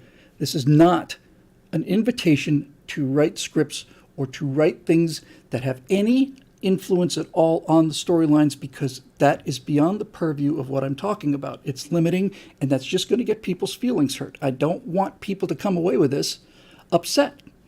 What I'm talking about distributing is, here's one of thousands of planets that have been generated by a space engine, right? Okay, here's the map. Here's the high-res version that we've done in Unreal Engine. Here's the planet. Now, name it. Not name it. We've already named it. What is this bay called? What is unique about it? There's this incredible tidal pull because it has a big moon. What is it you can do about that? And when you get to that, then that allows you to kind of come into the thing with a fair amount of granularity and ever increasing granularity, but you're going to have to bid on it. It's not just going to be like, I'm going to just go develop this, because if you do, you're going to get upset and angry when I don't use it. The process will be, it's not in place yet, we're not even close to that, but the process will essentially look something like, here is a list of the planets that exist in our star engine real universe. Here's a list of potential corporations. Here's a list of these other things. Make a bid. And I don't mean money. I just mean, I would like to develop this corporation, and here's a sentence or two about it. It's an energy company. Okay, I'd like to have it. I said, knock yourself out. The understanding is you're doing this for free. For credit, if we use your stuff in an episode, you'll get credited in that episode. If you write the background on a planet and we use that, then you will get credited on that episode. But essentially, it's for the love of the game, right? So we have to have a gatekeeper who is the filter that says, this is number wang and this is not number wang. And if you don't know what number wang is, you're in for a pleasant surprise when you finish with this stream. This is number wang, that's number wang, that's number wang, that's not number wang, and it doesn't get in, because if you let everything in, you don't have anything. You don't have a world. You've just got a bunch of fan fiction, right? That's basically how it works. Now, I bought an iPhone 12 years ago. And I bought it because I saw two apps. One of them was called Around Me. We'd come out of a screening, and it was 11:30 at night or something on a Sunday at the Fox lot. And a bunch of us had come out, and we decided, we'd go someplace to eat. Well, what's open? What's nearby? And it just pulls out this app and says, oh, here, and it's this far away, and here's directions, and it's open. I said, well, that's fantastic. The thing that really sold me on the iPhone was an app called Shazam. I was sitting in a restaurant having lunch with a friend who just got his iPhone, and he said, and some song was playing, let's say it was Girl from Ipanema, right? And there's all this kind of stuff, and in the background, okay, great. And he said, watch this. And he touched this app and held the speaker up, and it processes, and then a few seconds later, it comes back and it says, Girl from Ipanema, here's the recording, here's a link to buy it.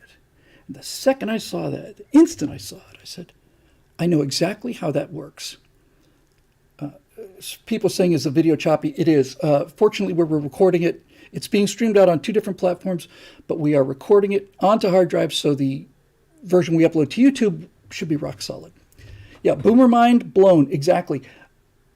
The second I saw that thing come back with the thing, I said, okay, so it listened to, it took in the audio through the microphone, took a little audio clip, sent it back to the central server, that processed the noise out, and then looked for the pattern, matched it against this enormous database, realized that it was Girl from Ipanema, sent back the link, and the second I saw it, I knew how it worked. But if you had asked me to come up with it, I never in a million years could have thought of that, ever. If the iPhone did not allow independent people to generate their own apps and sell them on the market, then the iPhone would have 6 apps. And again and again and again and again and again and again and again and again. The ability to distribute the workload to people who love it and who care, and then let the market decide what's good and what's not, is the answer. Which brings me to Blender. I started in 3D graphics in 1992. And I started with the only software that was available really to do this. There was Lightwave, which was maybe in some cases better, but there was 3D Studio, put out by Autodesk. And Autodesk is a big company. They've been making a ton of money in CAD, in computer-aided design, so they had a bunch of CAD programs, and they put out 3D Studio, which was kind of the state-of-the-art. And I got 3D Studio version 2. I don't know what version we're on now, 30-something or whatever, but I got version 2 on a stack of 40 floppy disks that had a megabyte each, and I had to load them all, and it cost me a fortune. I had to pay some guy like $700, and I'm not making this up now, it was pirated software, so he said, all right, go to this location and call me from this payphone, that kind of thing, right? Honest to God. So I walk out of there with my stack of disks. And so, hooray. And I installed it. And I've got enormous limitations on the memory. I started out really, really, as usual, really, really, really optimistic. I wanted to build this incredibly detailed spaceship with all this geometry, and it just got to the point where it overloaded it. But in any event, I learned 3D graphics in 3D Studio. And that was in 1992, which is 30 years ago. Since then, the state of the art across the board has obviously increased enormously.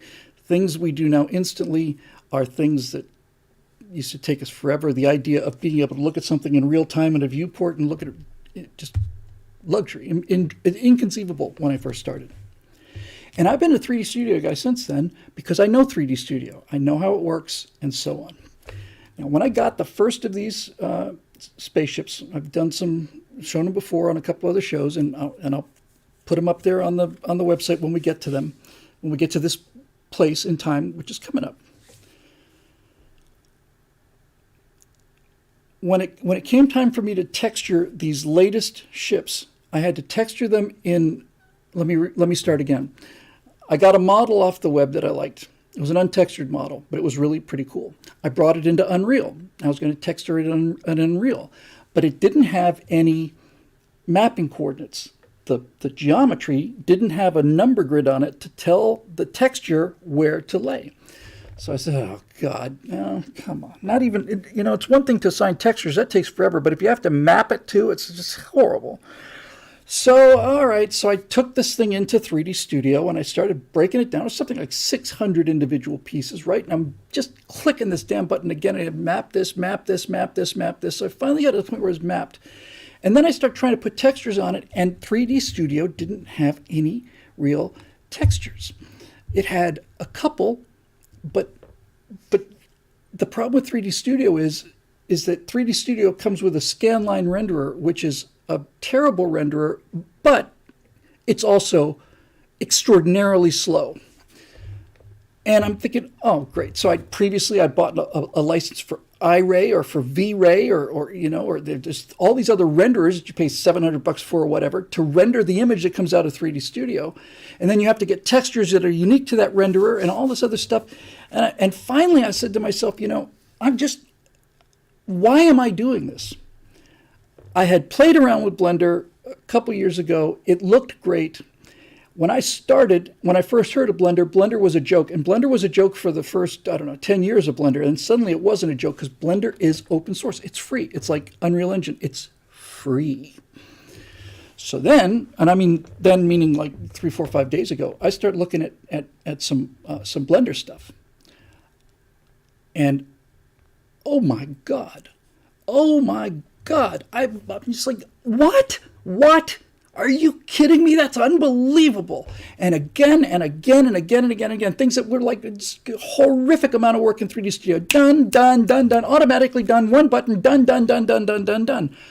Why?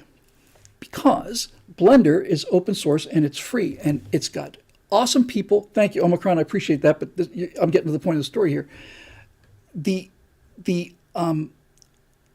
There are so many people working on plugins for Blender. Now, some of those plugins are for sale, but $30, and you don't have to have them. And it comes with 2 renderers, Eevee, which is fast, supposed to be a real-time renderer, and then Cycles, which is considerably slower, although it's getting faster. That is a higher quality render, right? So I'm sitting there looking at this, and I'm thinking, what took me so long? Well, I'll tell you what took me so long. When I first tried to texture this latest thing in Blender, I opened up Blender and I tried to move the little box around and I couldn't do it.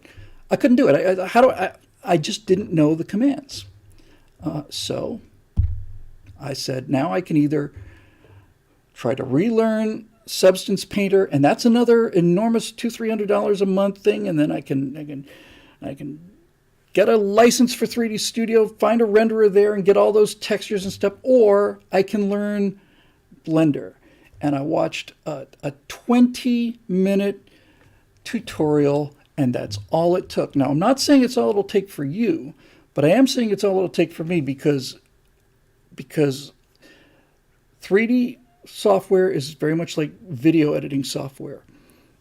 It all does the same thing. It just has different commands. It doesn't have different functions. It's just different commands. So I learned to edit on a piece of software called Division, nonlinear editing. I had 2 Panther drives, Maxtor Panther drives, are 1 gigabyte each. They cost $1,200 something each. They're about this big and they weighed, a lot, like a cement block. But once I learned how to do nonlinear editing, then I moved to Media 100, and then I worked with a couple of others. I'm now on Premiere Pro. Prior to Premiere Pro, I was an Avid editor in Hollywood. I was an Avid editor for 15 years over there. And now we're getting to kind of the point here. Avid was the state of the art. Anybody who worked professionally as an editor for 10 or 15 years worked on Avid. And since it was the industry standard and the state of the art, it was expensive. It was very, very expensive. Matter of fact, I'm not sure about this, but if memory serves, it was so expensive that you had to have a unique installation and that kind of thing. So here's Avid, and they're the gatekeepers, and they're holding on to this stuff, and everybody needs it, and it's the best stuff out there. So they're hold on to it real tight, and then they're letting it out for large amounts of money to the people that could afford it. Meanwhile, guys like Media 100 and a bunch of other things are out there for free or for very little money, and they're not as good as Avid, but they're catching up fast. And then the next thing you know, and I mean the next thing you know, Avid's gone. Avid's gone because Avid, I mean, I don't know if it's still there, but I haven't heard of anybody using Avid in 15 years. Because Avid decided it was going to lock itself into this. We own it, it's expensive, and the way we're going to make money is we're going to charge as much as we possibly can for this. That model has failed everywhere it's been tried because of the speed of technology. So the most amazing thing about Unreal Engine, by far, the most astonishing thing about Unreal Engine is it's free. And Blender's free. And so you say to yourself, well, how do these people make money? Well, Blender has something called the Blender Institute. And basically they're saying, here it is for free. If you can help a fella out, we'd appreciate a donation. So I've just got the new Blender installed, and I will make as substantial a donation as I can, which will not be substantial compared to what the price of 3D Studio is, but I'm going to chip in. I'm going to keep chipping in because I can. I couldn't 30 years ago, but I can now, so I will. Unreal is even more brilliant. Unreal not only made Unreal free and made MetaHumans free, but Unreal bought the most sophisticated assets called Quixel Megastans. These are fantastically detailed photographic textures and objects. And they used to cost, not a lot of money, but they used to cost. Unreal Engine bought Quixel, and the first thing they did was they made it free. And so you're thinking to yourself, well, how can you possibly make money like this? And it's a simple marketing thing, right? It's a price point. Do you want to sell a very small number of very expensive things or a very large number of inexpensive things? What Unreal has done is they did two things. Financially, they bet on the fact that if we make this free, instead of having 50 studios developing stuff with Unreal Engine, there's probably going to be 50 million. I don't think that's an exaggeration. There'll be 50 million people out there working with Unreal. And the Unreal contract says that you can use their software for free. You can make whatever cinematics you want to, including the stuff that you just saw, for free forever. If you have a game that succeeds using Unreal Engine and it gets to a certain revenue point, then we get a percentage of that. And Unreal is making money hand over fist because now Unreal is taking a percentage, not of 50 developers, but it's taking a percentage of the 50 million, a small number of whom will succeed, and that is a better market for them. But the point is that if you want to start in this today, you don't have to do what I do. Honest to God, I had to save money for 6 months to get the $700 in cash so I could drive down to Hollywood and make 2 phone calls in order to find this guy coming. Like Windows, honestly, like, papered up kind of thing. And I'm coming out of there like I got 20 kilos, and it's like holding on to this stuff. It's like, no, it's free. And if you can help, great. And this is exactly the model I am planning on working on financially for the colonies and also for development. Essentially free. I came late to this game, but I sure do love it. I mean, it took me 15 years of looking at Warhammer 40K with just thinking this is absurd until finally, I finally saw something that made me read one of the books and I said, okay, I get it now. Now I get it. It's absurd to some degree, yes. There's flying cathedrals for battleships, yes. But that's not what 40K is about. 40K is about the depths of human depravity. That's what 40K is about, and I love it. I love it.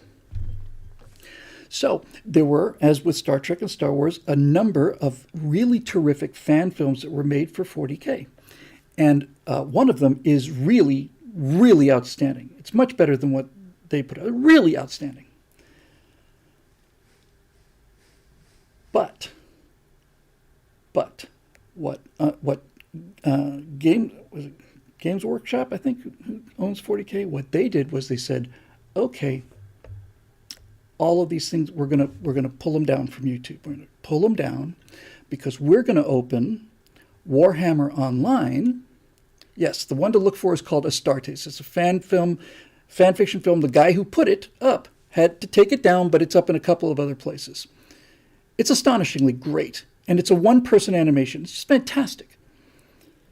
But game designers said, or Games Workshop said, pull it down, pull it down, pull it down, pull it down. And to a couple of them, they said, you can work for us now. We'll pay you. You make content for our streaming service, which we're going to charge for called, I don't know what it's called, Warhammer Plus probably, or something like that. Well, their streaming service sucks. It's terrible. The shows that they've got for it are terrible. Nobody's paying for it because nobody wants to pay for it. They were perfectly happy watching free, love-generated videos, passion projects that were astonishingly well done, got them excited, made them go out and buy stuff for the game, right? Made them buy books. It was doing nothing but good for Games Workshop, and they decided that they're going to do this. We're going to hold on to it ploy.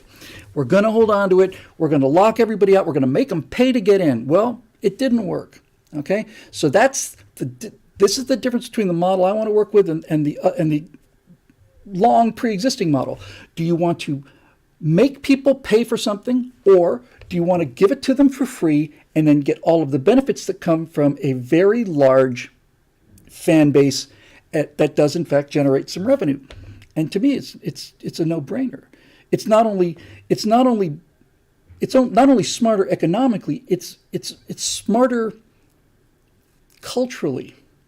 It's really, really good that Unreal Engine 5, which is state-of-the-art stuff, is free, and that hundreds of millions of people have downloaded it, because that means instead of a few thousand pirates like me who learn 3D Studio, there are going to be hundreds of millions of people out there who are not pirates who are also going to be learning, and some small percentage of those people are going to be absolutely mind-boggling terrific. That's what we need to talk about, or what we have talked about, and now we're going to take some questions. So I'm going to be doing a lot of time on Blender, in addition to the time I have to write for BillWhittle.com, and then time I have to write for the Daily Wire, and personal life and all the rest of it. But I've already learned enough about Blender to know there's this guy out there named Chip something or other who's built some plugins that cost like $30. And by the way, he puts out free versions of those plugins that do essentially everything else. But for $30, you get the pro version that gives you a couple of extra features. And I'm watching these demos of this guy doing things, and I'm just like, what? What? Are you out of your mind? You must be kidding me. I will show it next time or downstream, but just as a tease, if I've got a window, let's just take a cube, right?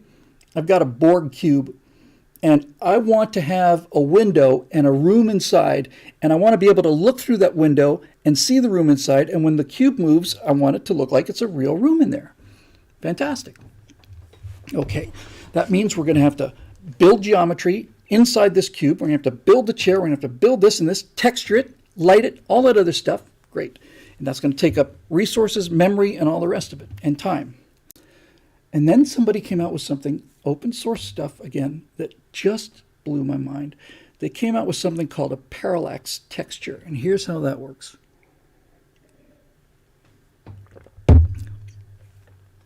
The room consists of flat planes that have stuff textured on it. Tables and people are completely flat, and they're planes. So they're not taking up a lot of geometry. But if you have flat people and you move from one position to another, not only do they not move correctly, but you can see they're flat. These parallax textures are just a plane. It's four vertices. 4. 1, 2, 3, 4. It's not 4 million, it's 4. And this plane has a texture mapped on it that looks at your position wherever your camera is. It looks at its position relative to that plane and moves these planes against each other. And as you move, it slides them, and it gives you an astonishingly realistic view. In fact, it's so cool. I'm just gonna show you one. Just give me 1 second. I just got to show you one because I just think it's fantastic. And then we'll do questions. And I'll stay as late as I need to because we're rolling out, baby. right, so here we go. Let me just find this, just because I just talked about it and you need to see it. It's really, really exciting. And I didn't even know these things exist until I started looking at Blender. So let's see, parallax texture.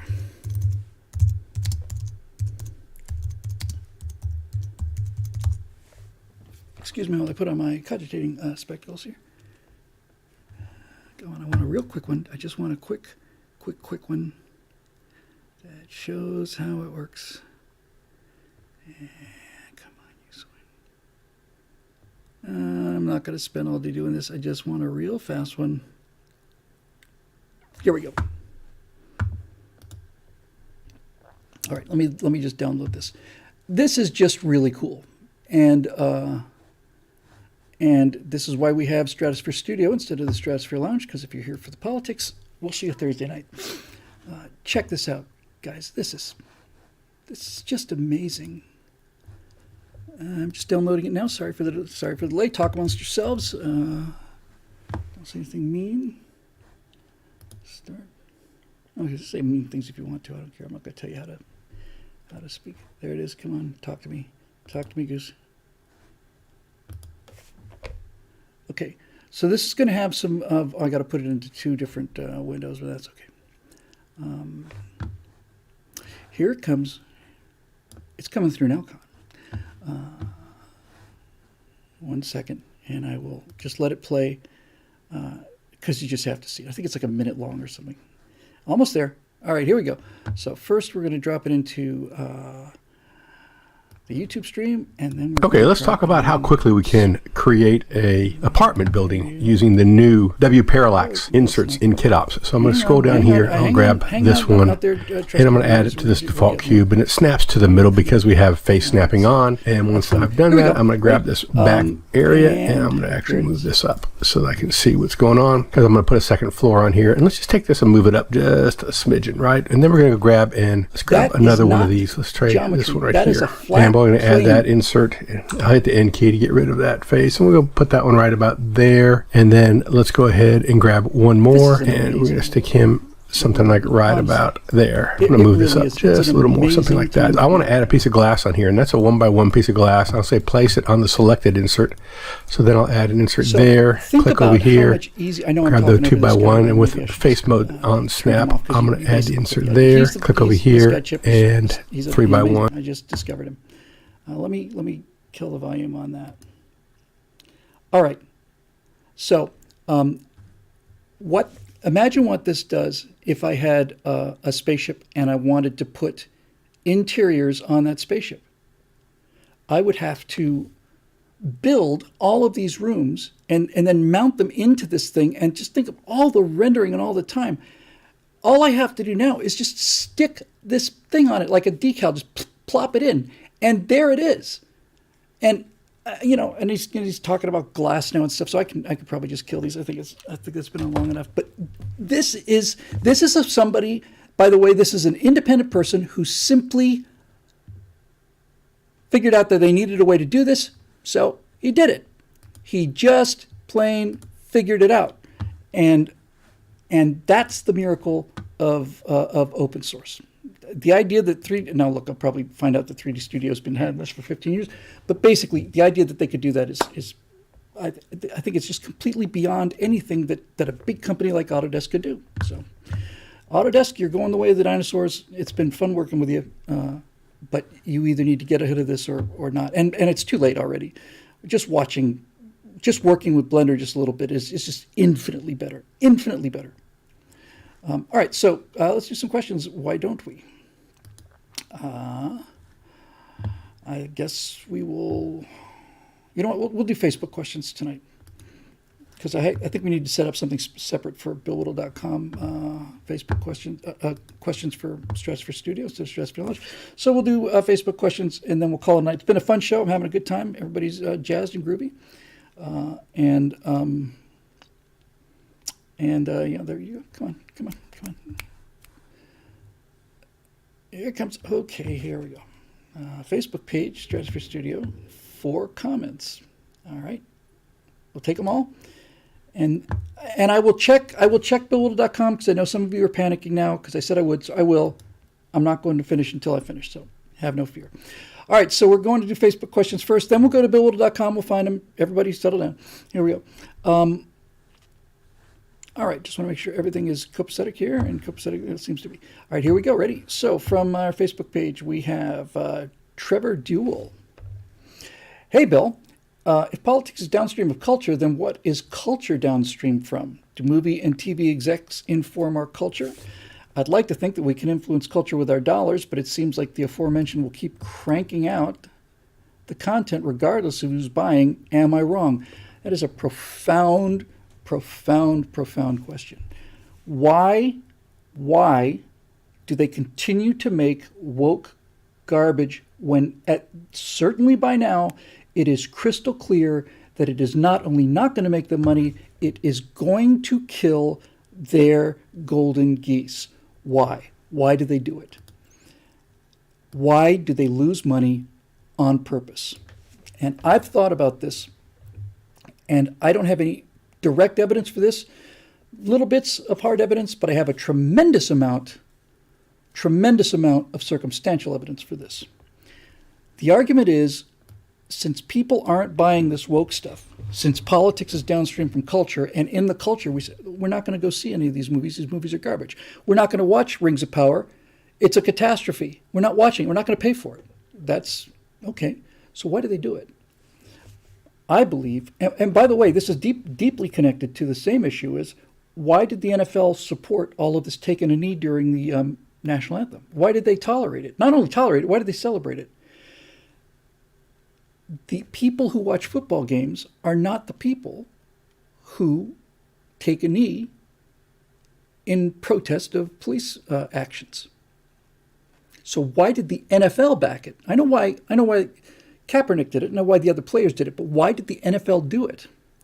It clearly cost them money. ESPN has become woke. It's cost them money. Why? My theory, and I don't have it, is on some level, there's an argument to be made that they understand that their long-term goal is to change the culture by force-feeding us this stuff. Okay, I think that's part of it, but it's clearly not working. I have a much simpler explanation. My explanation, Mobilemoto beat it to me by a few seconds, my explanation is that this woke garbage that nobody's watching is not losing money. It's making them money. And the problem is it's not making them money from Americans going to movie theaters. I think Disney has essentially two viewers that they have to make happy. Not millions like they used to. They don't have to get millions of people into movie theaters anymore. They have two viewers that they have to make happy. They have to make China happy, and they have to make BlackRock happy. Now, for those of you that think this sounds like conspiracy theory, it's not. BlackRock is essentially a financial firm, and it has, I believe, $10 trillion worth of assets. I've seen video from the president of BlackRock saying that we have to be socially responsible. We want to promote these woke values. Now, you have to ask yourself why a $10 trillion capital company, who are probably the most rapacious capitalists out there, why do these people talk about, no, we really have to get this socialism message out there? I'm sure it's to inoculate themselves and to provide themselves with cover until it's too late. And what China wants is pretty clear what China wants. We've spent $600 billion a year on our military, and China thinks that for just a crummy few billion, 5 billion, something like that, they can change our culture to the degree that we're not going to want to use those aircraft carriers that we've got. And that's a smart investment for them too. So I don't think these companies are losing money. I just think they're losing money domestically. And I think that they are essentially now become propaganda for hire organs that are designed to be paid for by either transnational powers or foreign powers to produce content that achieves their goal. And you might ask yourself, well, what possible goal could the Chinese Communist Party and this enormously powerful capitalist investment and financial firm have in common? Well, the answer is twofold. One of them is, well, technically they're parallel goals. China wants to see the United States weakened or destroyed, and BlackRock wants to own everything. They want to own everything. I had a chance to interview Dinesh D'Souza, shortly after he'd been released from prison for some incredibly minor thing, but he wrote a book critical about Hillary Clinton. And Dinesh had a book out, and for the life of me, I can't remember it, and I'm ashamed about that. But the first paragraph in his book was this, and this is what we talked about in the interview. Dinesh's opening was this. He said, if you are a thief, if you've got a larceny-centered mindset, and you like to steal things, if stealing things is what you are inclined to want to do, what is the most valuable thing in the world? So if you were going to steal something, if you're going to pull off the ultimate heist caper, what would you be going after? What is, in fact, the most valuable thing in the world? And I don't know. What are you going to say? No, it's very simple. He said, this is Dinesh D'Souza's brilliance here. He said, the most valuable thing in the world, by far, is the private property that is owned by Americans. We have 72, this was several years ago, it's higher now. We have $72 trillion worth of value distributed among that's American citizens. Hillary's America, that's what it was. Thank you, Marusha. We have, again, 10 years ago, we had $72 trillion of assets as private property as American citizens. That's the most valuable thing in the world. And that's what they want. So if you've got a company that's worth $10 trillion in assets, and they start talking about socializing things, and they start paying companies to get that socialism message out there, then what they want is, they want to be able to buy that stuff at bargain prices and then own it and control it, because that's what they do. And the Chinese government has no problem with this whatsoever. They're working to the same goal. Free American citizens are the only thing standing in the way of the aristocrats of the world, and it's always been just the United States of America that has been the bulwark of individuals against kings, priests, emperors, and all the rest of it. And it's been extraordinarily effective. That $72 trillion, most valuable thing in the world, is owned by private American citizens like you and me, and they want it. And so they're trying to get it.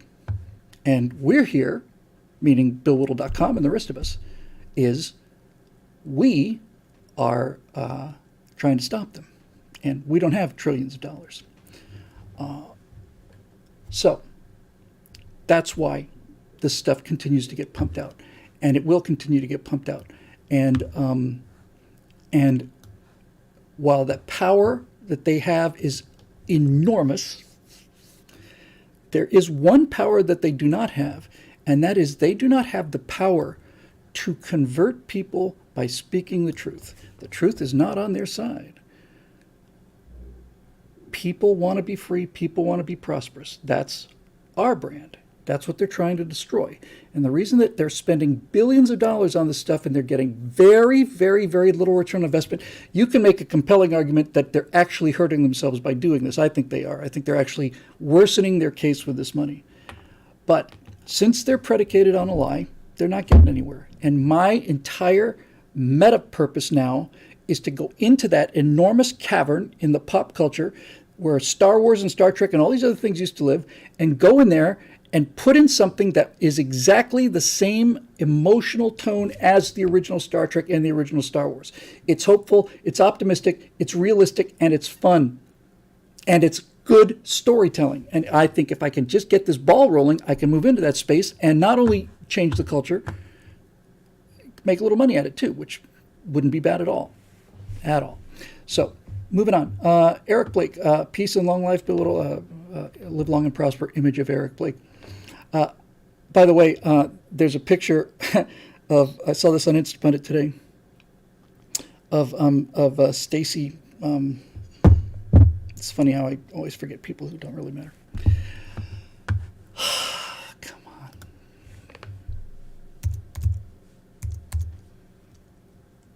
Abrams. Yeah, I just remember the Abrams tank. That's memorable.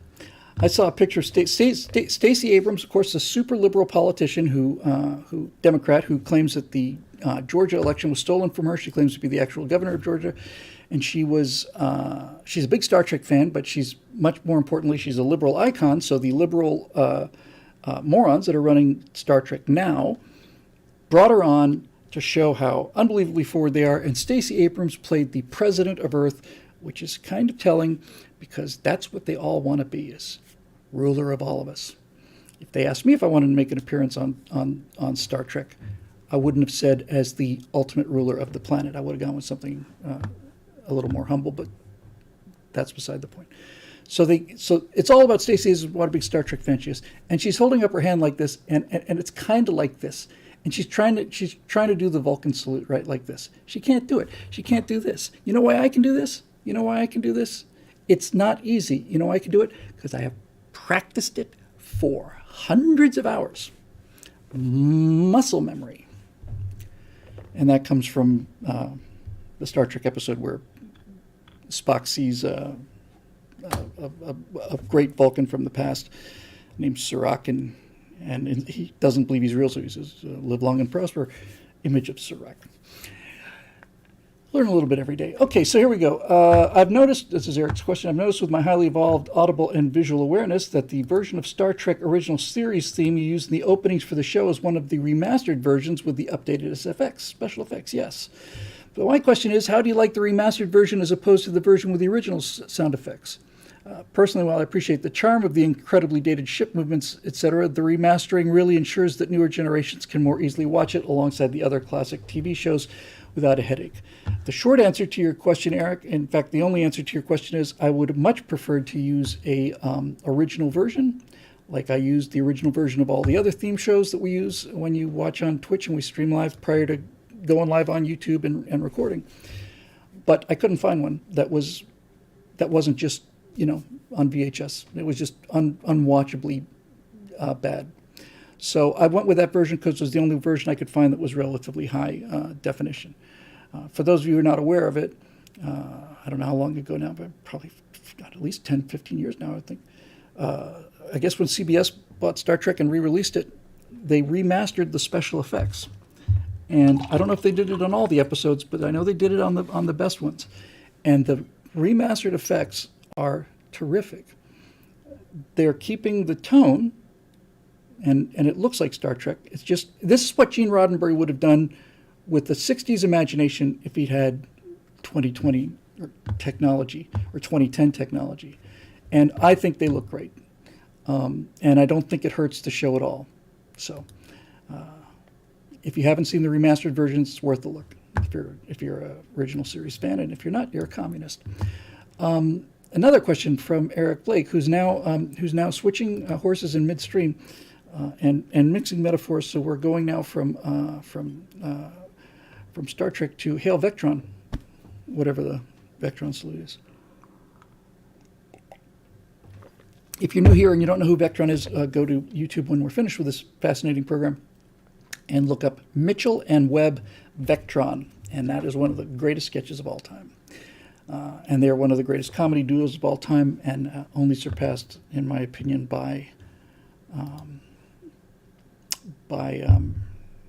Harry and Paul. All right. I think Paul Whitehouse is the funniest man alive, and nobody knows who he is. Okay, so Hail Vectron, Citizen Whittle, by Vectron's golden claw may our endeavors in the culture cause a monumental pendulum swing to our dominance. In Vectron's name, let it be so. Now, here's something that I've been thinking about for a while. A new conservative rising star, Vivek Ramaswamy, has created an investment firm, Strive, that's a stated alternative to Vanguard, BlackRock, State Street, etc. The massive films people have long invested through, who go to corporate stockholder meetings to allegedly represent their investors and instead have pressured these companies to go woke. So the question is, with our side finally waking up to this, can we now actually use our investments to push for cultural change in certain entertainment-based corporations? I don't know. But if somebody is that forward thinking and that motivated, because putting together a TV show is a lot of work, but putting together an investment firm on that kind of scale is a monumental, 5 orders of magnitude more difficult thing to do than the most difficult thing I'm trying to do. So good for, is it he or her? I don't care. If it's a her, even better. In any event, if somebody has enough vision to realize that this is what's killing the country, then they might have enough vision to realize how they're doing it, and then to realize that this is something that they should be a part of.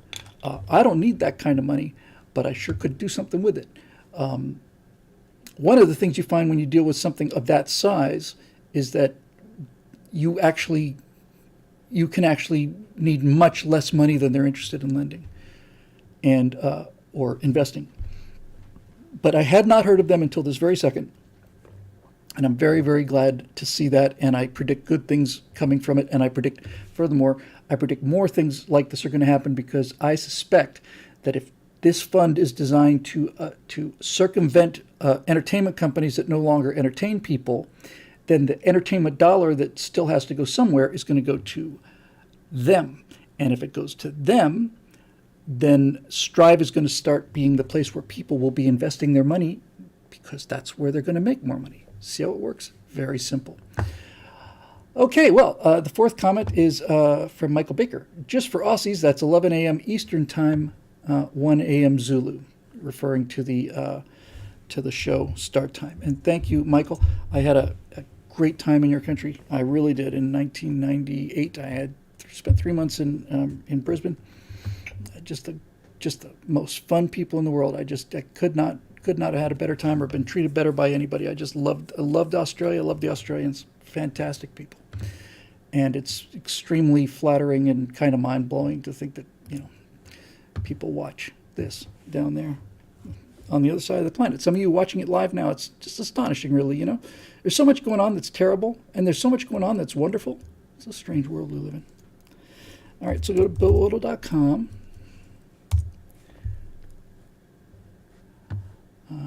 Become a member, make a one-time donation. I think I'll make a one-time donation. No, I'll do both. I'll do both. So let me become a member here I'll become a producer level, because this guy seems to know what he's doing.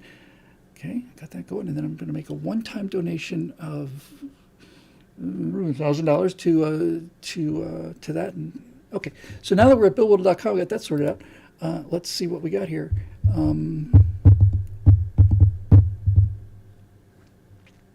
And by the way, it is now officially fall. It's not crazy hot. We had a couple of bad weeks, but this was a mild summer. Pretty cool summer. We got to do something about that, because the climate is changing. It's much cooler summer than we had recently. But I haven't had to run the air conditioning since I started the show, which is nice. All right, Raiders Club, Stratosphere Lounge questions and more. I'm going to hope and see if they're in there. Let's see. And thanks again to Henry and all the rest of you, Marusha and GK and all the rest of the guys who what's the word I'm looking for? Curate this. Thank you. Hey, my God, there's 17 posts in there. Stratopop. I like the sound of that. Well done. All right, let's see. Marusha's basically curating this thing. Thank you, Marusha. Thank you very much. And thank you to Henry Lumley for doing the Stratosphere Lounge stuff. Really appreciate it. Let's see here. Okay.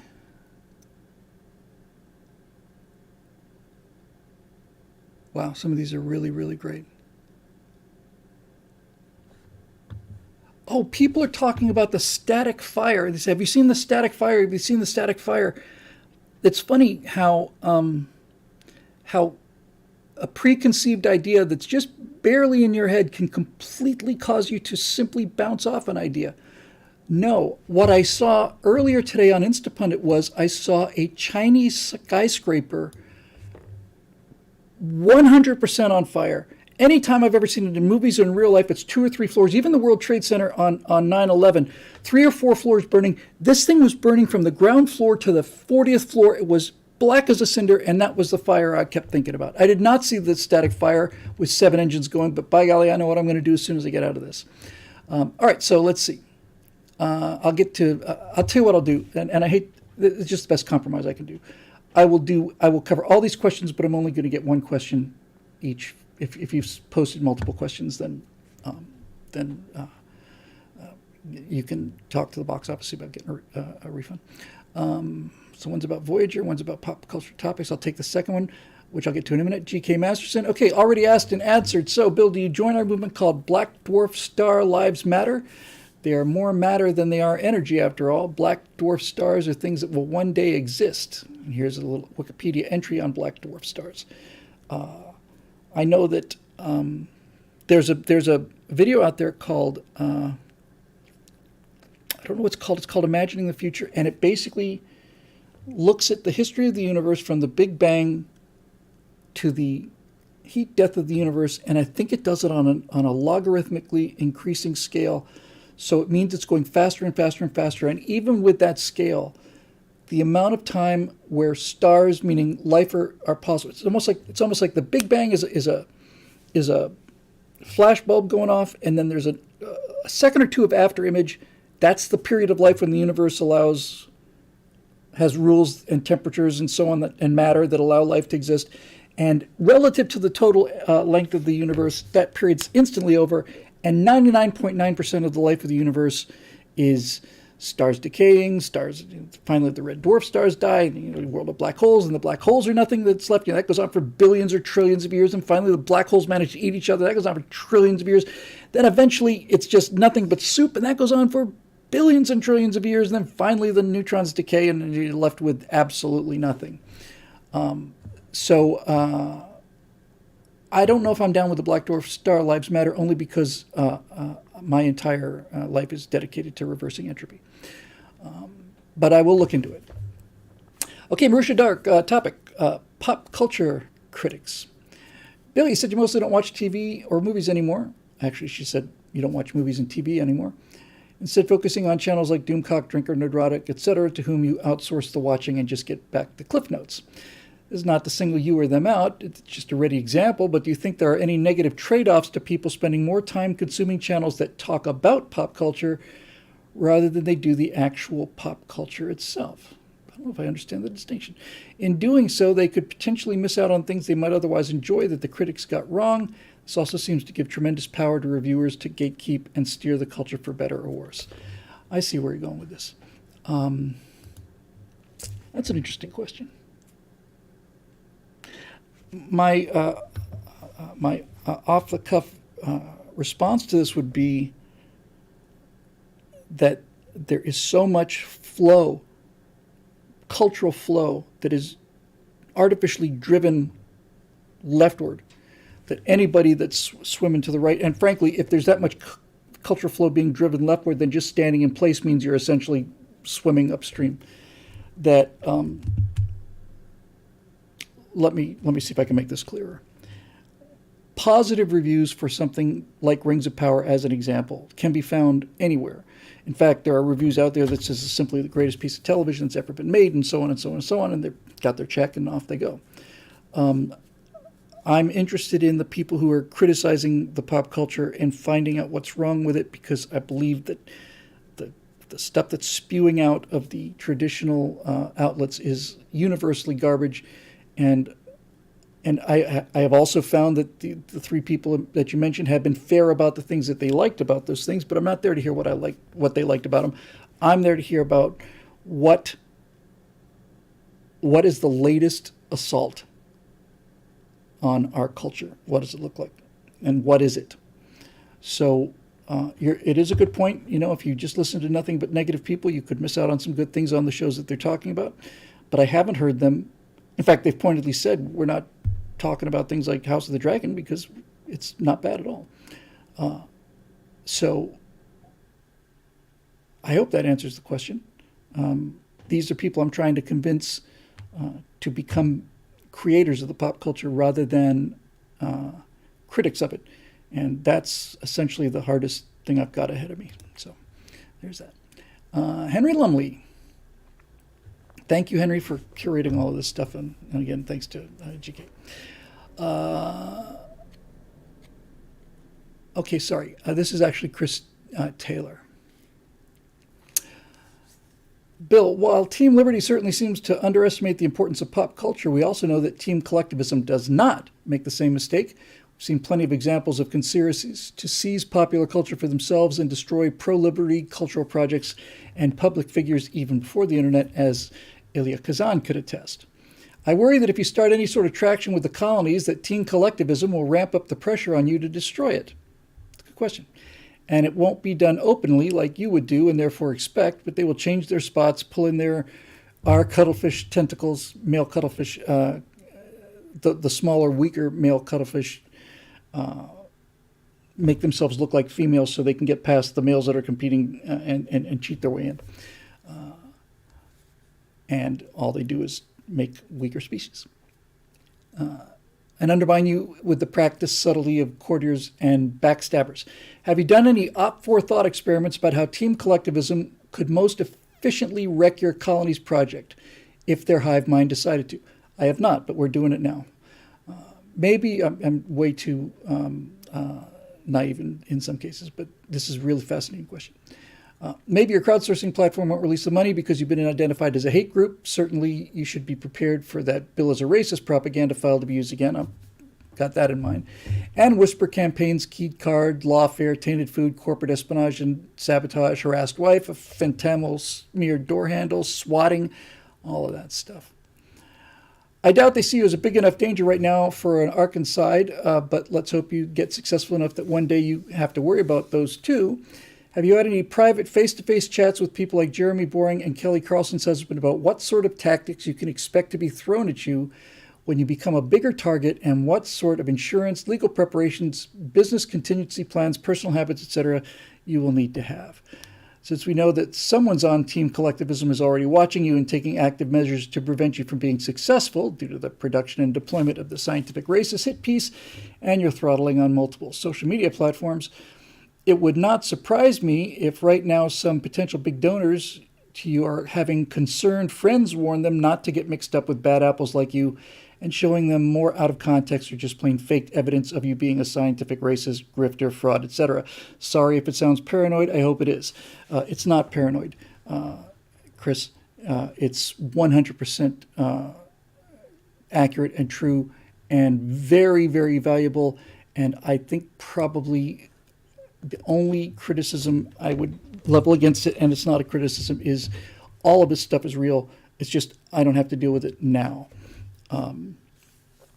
As far as your specific question goes, I've not had a chance to speak to my SEAL friend about personal security because I haven't had to worry about personal security. There's a little bit of filtering that goes on in terms of me not seeing everything that comes in, but certainly and I have to say from the beginning, I have been strangely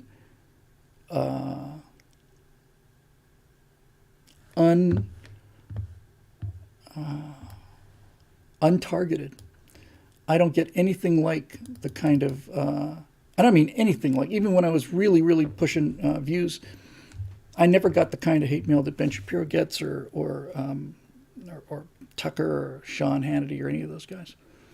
I don't know why that is. It's part of it is I'm not as exposed as they are, obviously, but I'm not even seeing it in. I'm not aware, but the only threat I can actually remember is a conservative who actually threatened my life when I wrote that Twitter killed Andrew Breitbart, and that tweet came out live, and I saw it as I was going into a restaurant, and I got this guy's number and called him up, and I said, "You just made a public threat against my life. You plan to carry this out? Because if you do, I will be prepared for it." And he said, "Oh, you said this." I said, "I'm not talking about what I tweeted. I said, this direct threat on my life, is it serious or not?" "Well, I can't believe you're I want to know if you're serious about this or not, because if you aren't, then this conversation is over. And if you are, then I will prepare myself." "Well, I don't know. Of course, I didn't mean to." Click, goodbye. That's about it. And I mean, look, there are credible threats and there are non-credible threats. To some degree, people are filtering for me. You know, Scott and our wonderful operations manager. But I'm quite sure that they wouldn't filter out anything that was serious, because that would be irresponsible. I don't get them. I don't get that level of hate. In fact, pretty much the level of hate I get is the level of hate we got from, what was the name? Was it, I don't remember, not important enough to remember. Just a general, you said this and this has upset me. Welcome to the internet. But with all that said, Chris, I regret that success will often require those kind of things. I'm not at all concerned about the whispering campaign or turning off of investors. That's why we're crowdsourcing this thing. That's why I'm able to speak my mind, right? I don't have a boss. I have thousands of bosses, and so the only thing that I could do to get fired and shut up in terms of shutting me down financially is I could start going way off of my principles. That's about it. However, yes, when you become more successful, you have new things to worry about. I have never talked, that's not true. I have talked with Jeremy about security. One of Jeremy's employees had a very credible threat. And they had, Daily Wire's had security since there's been a Daily Wire. I imagine that they are much more comfortable in Tennessee than they were in Los Angeles.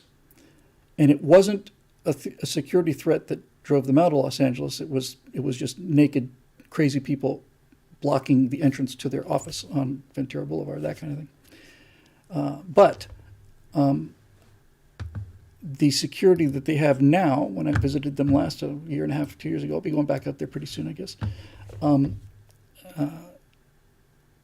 is extremely robust. It's extremely robust, very professional, and I'm alarmed that that they need it, but I'm also comforted by the fact that they've got it. So the short answer to your question is I have yet to receive anything like a serious threat to me. And furthermore, as my wife worries about this, I don't. But I'm also, one of the few advantages of being relatively low on the pecking order. If somebody were to seriously get violent, I'm not on the top 5 list, and I'm not on the top 10 list. So if the show gets some traction, then that's why we're doing it. We do the show to get traction. And I don't want to upset Natasha, who's watching this, but the ultimate answer to your question, the honest answer to your question is, it's not exactly I don't care. It's kind of more like, okay, so be it, right? I mean, this is the thing that I've learned from my study of the Nazis, and especially the Soviets. There comes a point where enough people acquiesce and stay silent so that an actual atmosphere of fear begins to germinate. And when that atmosphere begins to germinate, then the people who are doing the fear-mongering can focus and concentrate that, and it's almost like starting an engine. And I just refuse to start that engine. I won't let it start, at least as far as my life is concerned. I look at the history of these totalitarian regimes that have killed millions and millions and millions of innocent people, millions and millions and millions. And there's always a point, in fact, there's decades of points where if somebody had spoken up, if somebody had acted, if somebody had not been so afraid, then they could have averted it. And so while all of these concerns are legitimate, I don't feel like they're necessary yet. If the time comes that they will become necessary, then I'll put them in place. And if something should happen, then okay. That's beyond my control, and as unlikely as it seems, I still come to the place where it's like, hey man, I've had a tremendous life. I've had a terrific life. I'm not planning on going anywhere soon, honey. Don't panic. I'm just explaining it to the rest of the crowd. there really does come a point when you have to ask yourself how many people, how many men really have died to give me this freedom of speech in the course of the last 250 years, and it's a lot, and so I'm not going to dishonor them by backing down when somebody says something mean or threatening to me. Courage is an acquired trait, and you can build it. But in order to really build it, you have to make certain assumptions. Not assumptions. You have to come to grips with certain things, right?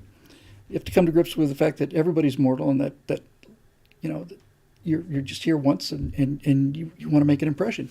At least some people do, and I want to make an impression for good. And if it turns out that that's something that I have to pay for, then that's a life worth living, right? And that's really the ultimate answer. Again, with all of that, when or if this becomes an issue, I will take those steps, and I am deeply grateful for the question, because to be perfectly honest with you, I had not given it a lot of thought, and I will be giving it some thought now, because it's something I should be thinking about, and I'm very grateful for that. Henry Lumley asked, "Did you see the seven-engine static fire today?" I did not. Any thoughts on the failed Blue Origin launch from last week? Well, their escape tower worked. I mean, their escape system worked. That's always good. Anytime I see something, there's I haven't seen the Starship thing. I'll look at it as soon as I'm done. But on the Blue Origin launch, you can see that one of the rocket engines starts coughing out, phlegm, and just before the capsule goes off, you can see the capsule and the booster starting to deviate. Just they're starting to deviate, and the thing's out of there. Blue Origin is the biggest disappointment in private space industry. They had a lot more money than SpaceX, and they started a lot earlier. And the difference is that Blue Origin is Jeff Bezos' hobby, and SpaceX is Elon Musk's life. Somebody else pointed out, you see Elon Musk on the manufacturing floor all the time. You never see Jeff Bezos at Blue Origin. I suspect they have, that fear of failure thing, because when you don't fly very often, the less you fly, the more important each flight that you take becomes. And the more important it becomes, the less you want to fail. And the less you want to fail, the more likely you are to not innovate, which means that the only way to avoid failure is to go out there and fail aggressively. And I remember SpaceX, I think Elon was down to his last 4 million or something. And that final Falcon 1 launch they did, if that didn't work, I think he was pretty much out of business. But it worked, because he blew up some rockets before then.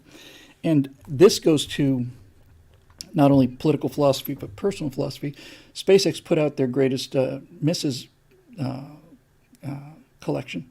SpaceX edited together their internal footage of everything that ever went wrong at SpaceX. Just close, lands, tips over. Almost. That's why they work. The last thing I saw from SpaceX was the return of a booster that had flown, I think, 9 times. This was its 10th flight or 9th. Put it on a boat, take it in, throw some paint on it, refuel it, send it up again. They do that because he's not afraid to fail. And since he's not afraid to fail, he succeeds. Marisha, let's see.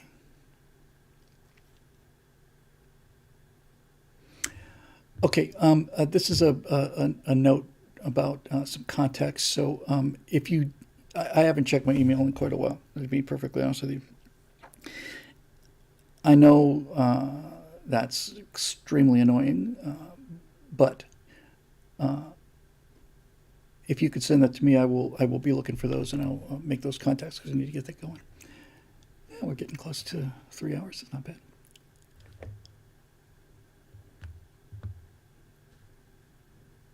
There's another one from Chris, but Chris, like I said, I'm going to try and do another one from Chris. Please, if you don't get them, I've said this before, if you don't get them answered, please ask him again.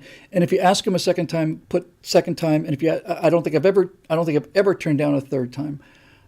So I'm just going to move on because I've been doing a lot of yapping tonight.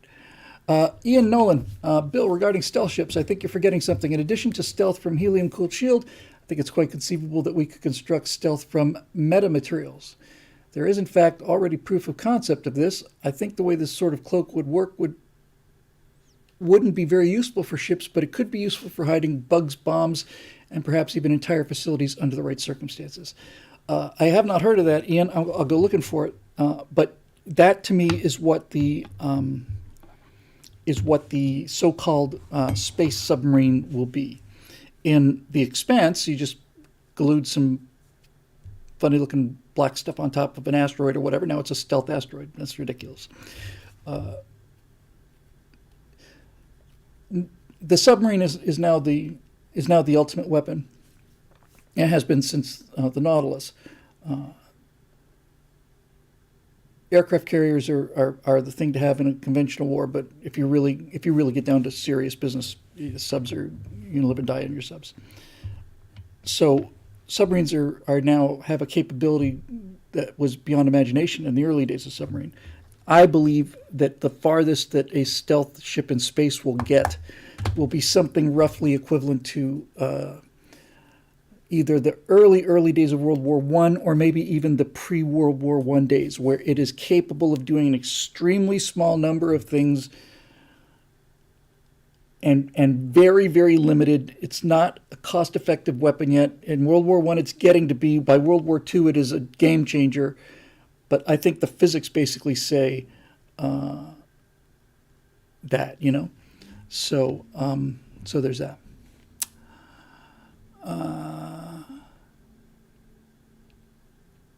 Oh, wow. All right, I'll take this one just because it's kind of fun. Do we have, let me see how many's on page 2. I'm running a little bit out of steam here. Let me just look at page 2. Okay, I think I can get there. Because this has already been taken, but this is a fun kind of question from somebody just answered. Where'd it go? I missed one from Cody Fett. I'm sorry. Chris, if you're watching this either live or if you are watching it recorded, you've got a question about osmium and dense material. I'll try to read that after this while I'm uploading it. I'm not going to have time to answer it now because I already got to one of yours. But if I don't answer it, and I won't tonight, please ask it again because it looks really, really interesting. Who did I miss? Cody Fett. Hello, Mr. Riddle. I've been watching your stuff since the early PGTB days. This is my first time submitting a question. Well, hi, Cody. Thank you for joining us, and thanks for your support. This is related to visibility and how you're explicitly making this change to people's minds, which requires popularity. When you've talked about the colonies before, you've emphasized that no one has ever done stories like that before. However, this isn't the case. I can recall a number of properties over the years that tried to do something similar, but just never caught on. What then is your plan to counteract that? As the example that best springs to mind, Starship Operators. I agree, I've never heard of it. Hard science fiction story where the protagonists use an advanced ship to fight against numerically superior opponents. Fights take place over tens of thousands of miles. Everyone is floating around in zero G, and the UN are the bad guys. Sound familiar? If it does not, it's because if it does, it's not because you heard the story. It's because no one has ever heard of Starship Operators. No one. Now, I don't know if that's a book or a series. I'm kind of assuming it's a book. This could be down to a medium. Oh, yeah. 6 books and a 13-episode anime. Okay, that answers that question. Exposure time, just spring of 2005 for the show. Advertising or any number of factors up to and including the zeitgeist of 2005 being there's too much sci-fi out there. The big question for you is how do you minimize your chances of the product being the next forgotten piece of media? P.S. I really hope your product succeeds. I've been watching long enough to see the whole arc of development, and I want to reach the end of the rainbow, so to speak. Thank you. Okay, so actually, let me just deal with Starship Operators first. I personally am not a big fan of anime, but that doesn't affect the argument. my again, these are always my first take on these things, but I'll just make the argument this way.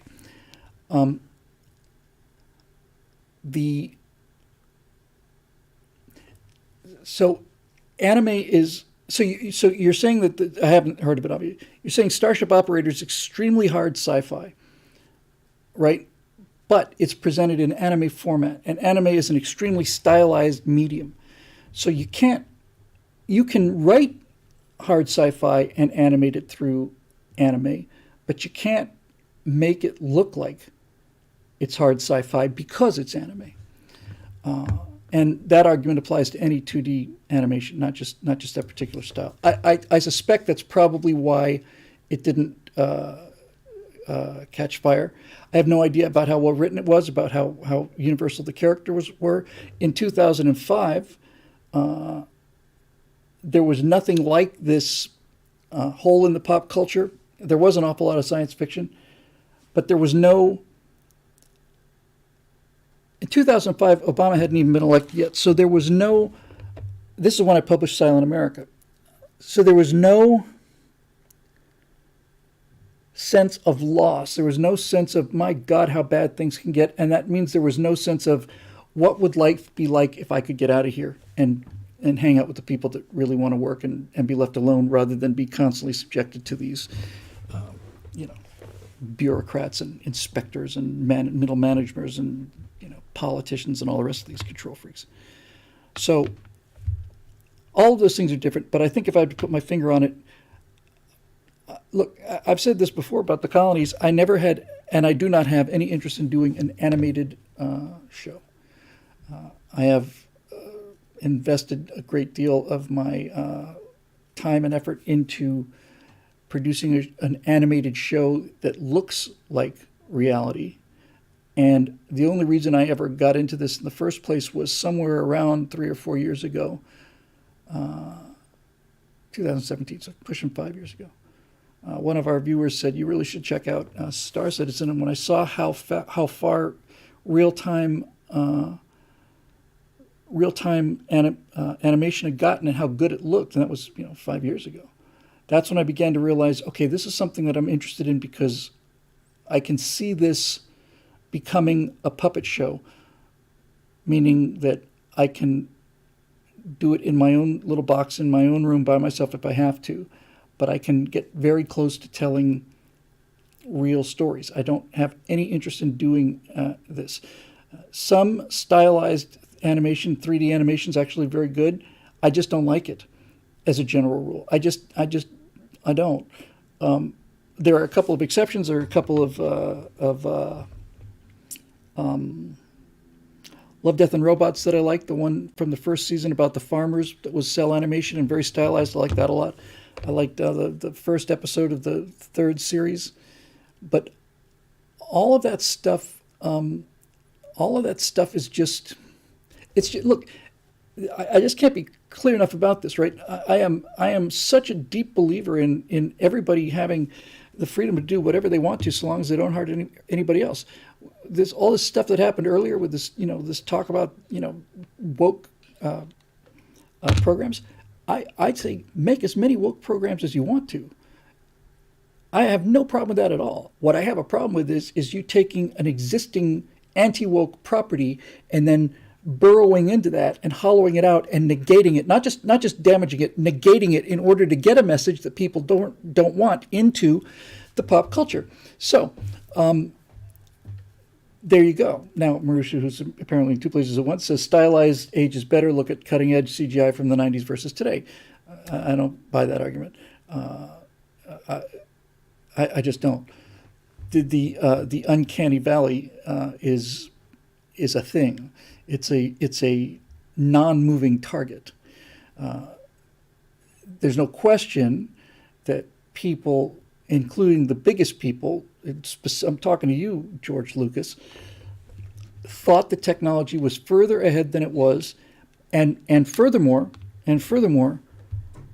they had a scale issue. So if you look at the crummy CGI from the 90s, that's interesting.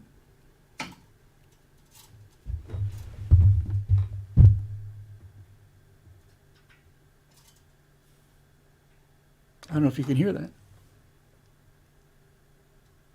Anybody up there? Something poking around in the air conditioning ducts up there. I will pay attention to this as I continue to talk. And it was, look, the I think the scariest, the worst, most awful, unwatchable movie that I can think of is Polar Express. That movie is appalling. Appalling. I saw Beowulf not too long ago, also appalling. They way overestimated what they could do, and furthermore, if you're starting smaller, your expectations are a little bit lower. Plus, if you think about it, if you're talking about computer graphics in the 90s, so that's what, 22 years ago, more. It's not just that computer graphics have improved so much during that time. It's that entire generation has grown up with computer graphics, and that stuff that looked really good in 2005 doesn't look good today, but it looked good in 2005. So the audience's acceptance of computer graphics as a medium has aged in, right? So I'm not too terribly worried about it. Well, first of all, I'm not at all worried about it technically. I know it can be done. Whether we can do it, I'm not sure. But in any event, it can be done. I know it can be done. I know it can be done on a desktop computer, and I know that somebody like me can do it. I could do the whole thing. I'd do the whole series. I could texture everything, design everything, model everything, and it would take me 7,000 years. I don't have that kind of time. But there are many people that do most things better than I do, and my goal is to hire those people. And that's what we're trying to accomplish. I don't want to do anything that I don't have to do. That's really a fair and true statement. If I find somebody who's a better texture artist than me, and that's everybody, and I can hire one of those people, I'll do it. I only do it because the thing we saw earlier, the planets demo, I did it because I had to do it. There was nobody else to do it, and there's certainly nobody else who had the eye for it. And this may be another part of your issue, of an answer to your question. I'm a little unique here, certainly in the political world, but especially in the computer graphics world. Virtually everybody I see out there with animation, or anybody out there who's doing these kind of things, are coming at this as animators, and they're trying to make movies. And I'm coming at this as a movie maker, and I'm trying to do it through animation. It may sound like sophistry, but it's actually very different. The planets that you saw, I probably spent 6 hours of work on those. None of those are the models out of the box. There are blueprints for every one of those planets you saw that are out of the box. I modified all of them, except I think for the lava planet. I might have left that one alone. Maybe another one. But in any event, I went in there and started tweaking them, and I certainly composed the shots. The shot composition alone makes that very simple demo. Here it is. I mean, you just turn it on and render it. That and the music, the titles, the font, the placement, the timing of the edits relative to the music, which is a real kind of an analog, kind of a musical piece. All of that stuff is stuff that comes in with me from places other than animation. And I hope that all of those things together will make enough difference. I'm certainly expecting that it will, so we'll see. Okay. Martin Archer, did you watch 1883 yet? It's exactly pertinent to so many frontier homesteader things you've talked about for the colonies, plus it's skin to a Shakespeare Western. Akin to a Shakespearean Western. I have not watched it yet, Martin. Once you mentioned it before, if you mentioned, I think it was you, I did look at the trailers, because after I get finished with the show, I have to, convert this and upload it. And this one I'm going to have to edit as well. I'm going to have to put in the clean version of the animation for the stuttering that it did going out. Actually, I may not have to do that kind of thing, but it may have gone in I think that may have worked out already here. Anyway, last time you mentioned it, I went and saw the trailer, and saw a couple of behind the scenes episodes of it, and it looked fantastic. It looked really, really, really good, and I'd like to watch it, and I'd like to watch it at home with my beautiful wife, and that is something that's on the top of the queue, so to speak. Okay, so here's Chris Tyler question again. I'm not going to take that. Ian Nolan, got that one already.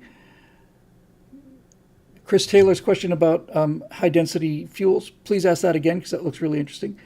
Eduardo Enrique, greetings. Bill Wazer 13 here. Hey, how are you, Eduardo? Still engineering airplanes in Ireland. Good on you.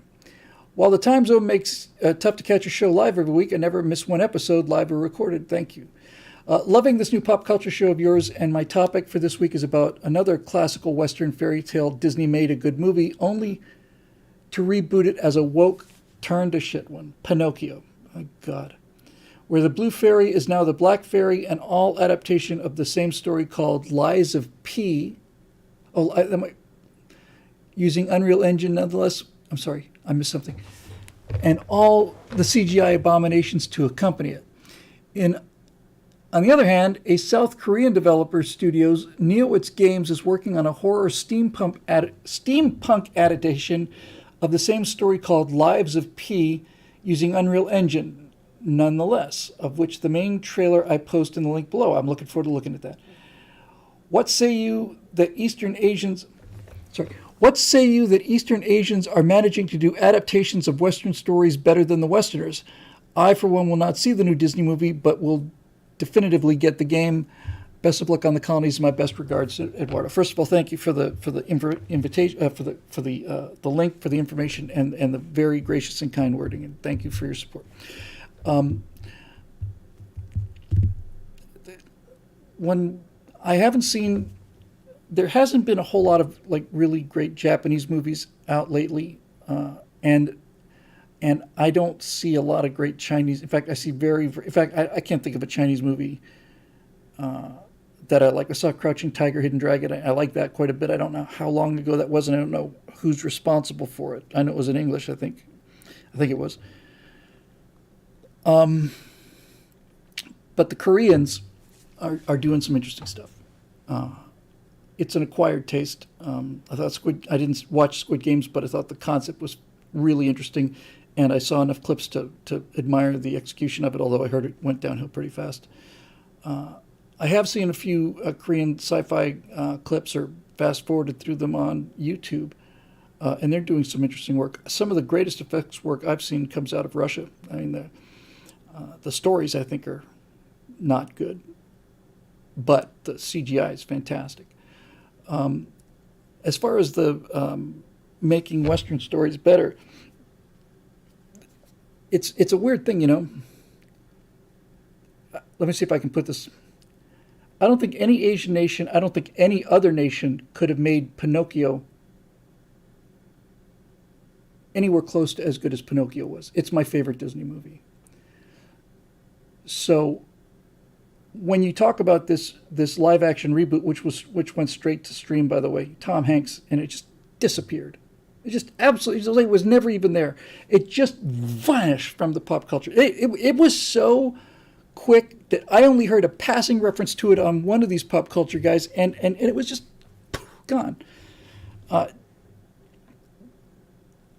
Disney is destroying itself. It's eating itself, and it's done irreparable damage to the brand. I've also heard, by the way, which is really more heartbreaking for me personally, that the theme parks are really starting to get nasty. That Disney World is starting to look shabby and dirty, and broken down rides and stuff like that.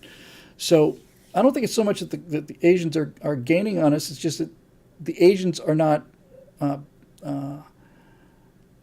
They're not the thralls of the woke philosophy that is basically destroying everything of value, and that's not an accident. It can't be an accident. Yes, the black fairy, black bald fairy, it's a statement. It's an FU statement, and that's why the thing has disappeared, because audience members don't like being told FU by the people who are presumably entertaining them. And let's be clear about this. That's what it is. All right. That is an aggressive move to have a black, bald fairy godmother for a story that originates in Northern Europe. And just by that, they basically have said, this is not entertainment, this is messaging, this is for all of you racists out there, so that you'll get the idea. And as Doomcock pointed out, and in fact, I've never seen it better, when he was talking about things like Disney and Little Mermaid, he said it's not just raping our own culture. He said the biggest crime is remaking Little Mermaid or Pinocchio or Lion King like this, live or whatever, is it blocks kids from seeing the originals, which are pure magic. And he's 100% right about that. Pinocchio is my favorite Disney movie by far.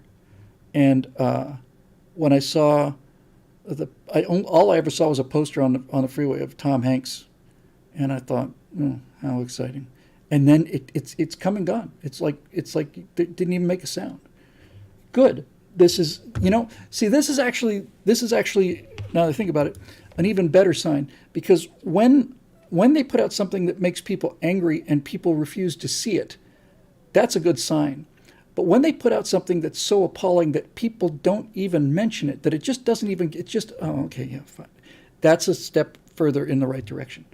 So, there's that. Okay.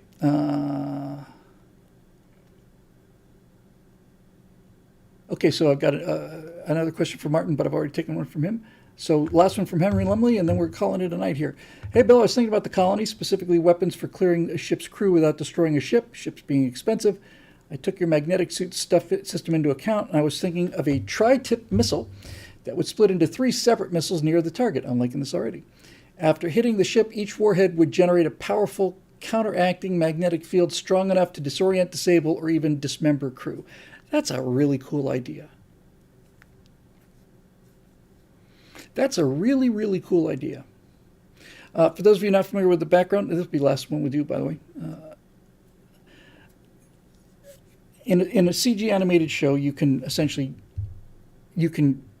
make it weightless, unlike The Expanse where you had to have the magnetic boots and stuff.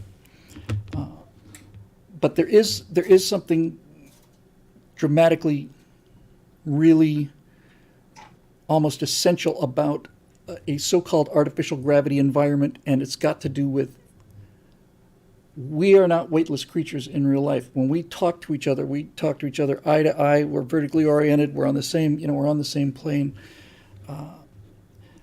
I imagine that 0G conversations are very different, and that's a little disorienting. And besides, there's aesthetic lines on a linear ship. In other words, a ship that has a down that I like very much, and I like it enough to have spent enough time trying to figure it out. Artificial gravity seems to be as impossible as anything that's being discussed out there. The warp bubble requires an enormous amount of energy. The only reason I went with the wormholes, and I did this, I cheated as little as possible. The opening of space-time is possible, but they say the amount of energy required is enormous. You can do it to a diameter of, I don't know, ping pong ball or something, or maybe keep it open so short a period of time that a photon can't get through it. Whatever. The math says it can at least happen. So I found that to be the least egregious transgression. So I needed artificial gravity. Now, you'd think I would have one handy, but I don't. Okay, so I know this sounds obvious, but if you really think about it, it's profound. Well, I know it was profound when I heard it. If I have a paper clip on the desk here and I have a tiny little magnet, I mean the tiniest little magnet, the one in my iPad case would be enough, but I'm not going to get the idea. If I put a paper clip down, I take the tiniest little magnet there is, and I hold it over the paper clip. Paper clip's going to jump up to the magnet. What does that mean? That means that little magnet is generating enough force to outpull the Earth. In other words, the magnetism from that tiny, tiny, tiny little magnet is stronger than the gravitational pull of the largest terrestrial planet in the solar system. That's why magnetic technology is achievable, because it's achievable. Gravitic technology, gravity is the force that structures the universe, but gravity is to say it's the weakest of the four forces is to understate things by so much it's actually almost comical. It is I don't know what the number is, but it is so much weaker than magnetism or any of the other forces that trying to engineer gravity seems absolutely absurd to me. I'm not saying that we couldn't do an awful lot of energy with technology. I'm kind of planning on that. But even if you've got the ability to generate this force, the force that you're generating, if you got a gravity generator and it's up to speed, whatever it took, right? The output of that force, gravity, is so weak that it just seems like, when you really think it through, it just seems like almost like a bad joke. Now, magnetism, on the other hand, is not, and so my workaround, and that's exactly what it is. It's a workaround. Now, Eric Blake says, we thought things were technically impossible a century ago, are all too common nowadays. None of them violated the laws of physics. None of them did. They were based on things that they thought were impossible, were based on assumptions, but none of them were direct violations of the laws of physics. Great example is, a couple hundred years ago, people thought that if you went 60 miles an hour, you wouldn't be able to breathe because the pressure on your lungs would be too great. That's not a law of physics restriction. That's just a plain ignorance. There's an awful lot of assumptions that I'm making. One of them is that I'm essentially saying that we've got essentially unlimited specific impulse. In other words, engines are so strong that you can thrust off the planet and go. That's an engineering issue. This stuff isn't. This is not an engineering issue. There's nothing about a rocket that's engineering impossible. Couldn't have built a liquid rocket 300 years ago, but there's nothing about a rocket that was impossible to theory, and this is what I'm talking about. So my thought was, okay, so if I want to have artificial gravity, I can either go with the magnetic shoes thing, like on the Expanse, which I just thought was ridiculous, just really, and by the way, it was cheating too, right? They'd show clunk, clunk, clunk, and then it's weightless. You get little red lights on your boots, clunk, clunk, and everything's, nothing's floating around in the air. You get the idea, right? So I thought, okay, well, how can we do this? Well, magnetics could work. So instead of magnetic boots, how would we make gravity feel like gravity? And I realized that you could put on a metallic skin suit, a ferrous-based skin suit, and then by manipulating magnetic fields, you could create something that felt an awful lot like gravity, but it would be weird gravity because you'd feel yourself being pulled down to your chair, but your internal organs, for example, are weightless. But it would look like gravity, and it would behave like gravity, and it's possible. We're doing things with magnetic technology now and fusion cores and stuff. That's possible. There's no violation there. I'm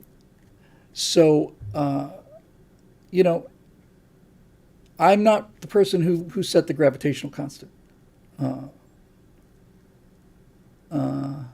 And so there we are. But all of this to say, I love your question. I remember why I did this whole dog and pony show. If you're going to have that kind of thing, I actually thought, it's almost like, I'm wondering if it's something you could get with a shower, like your morning shower.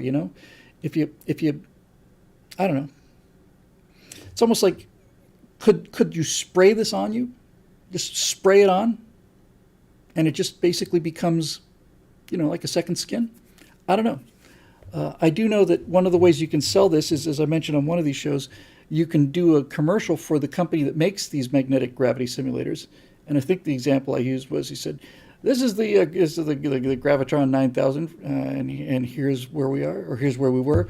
He takes a bowl of iron filings and throws it up in the air over one of these platforms, and it assembles into a form of a human, right? And it moves its arms. These are the iron filings doing the work. That's the Model 4. Ladies and gentlemen, I'd like to introduce the Model 5. And then all of a sudden, He throws another iron filings on a different platform, and now these iron filings form a much more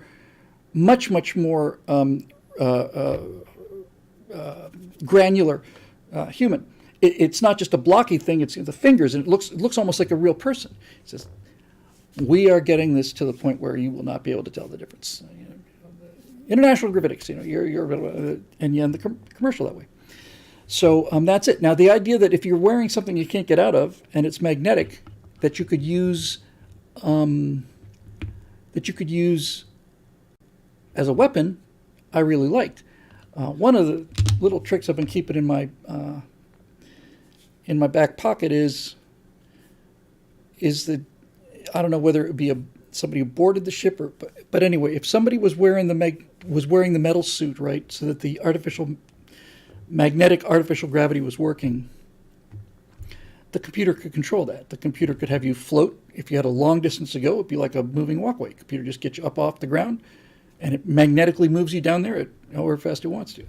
And then I don't know if it was my idea or whether it came from the comments, but frankly, if you really had control of this thing and you could, override the safeties, you could take a person and just fling them against a wall at, a couple 100 miles an hour. That'd probably do it.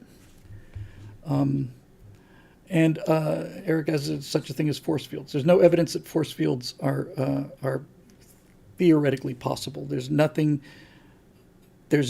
physics that explains why a bullet or a laser would be stopped by a field. There's no physics for that.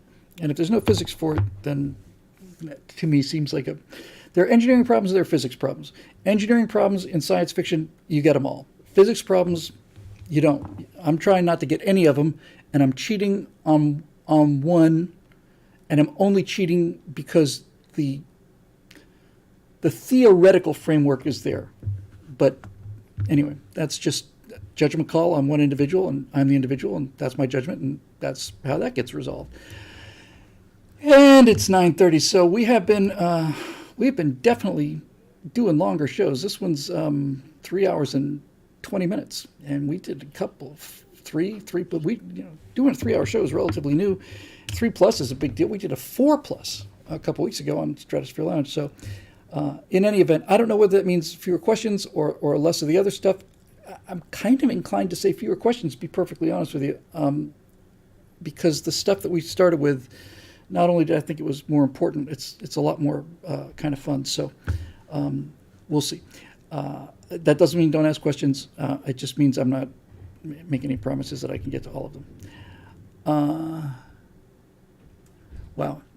I just glanced at the YouTube feed. Joseph Rogers says, Bill, have you considered using, Kugelblitz black holes for a power source for the colonies?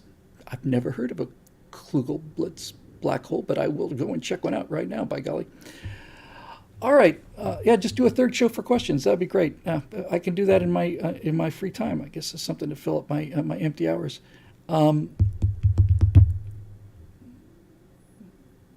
Could you use those iron filings to move it out as a shield? Yes. Very well played, Legendary Sideburns. Yes, actually. Let me. Wow. That's a great answer.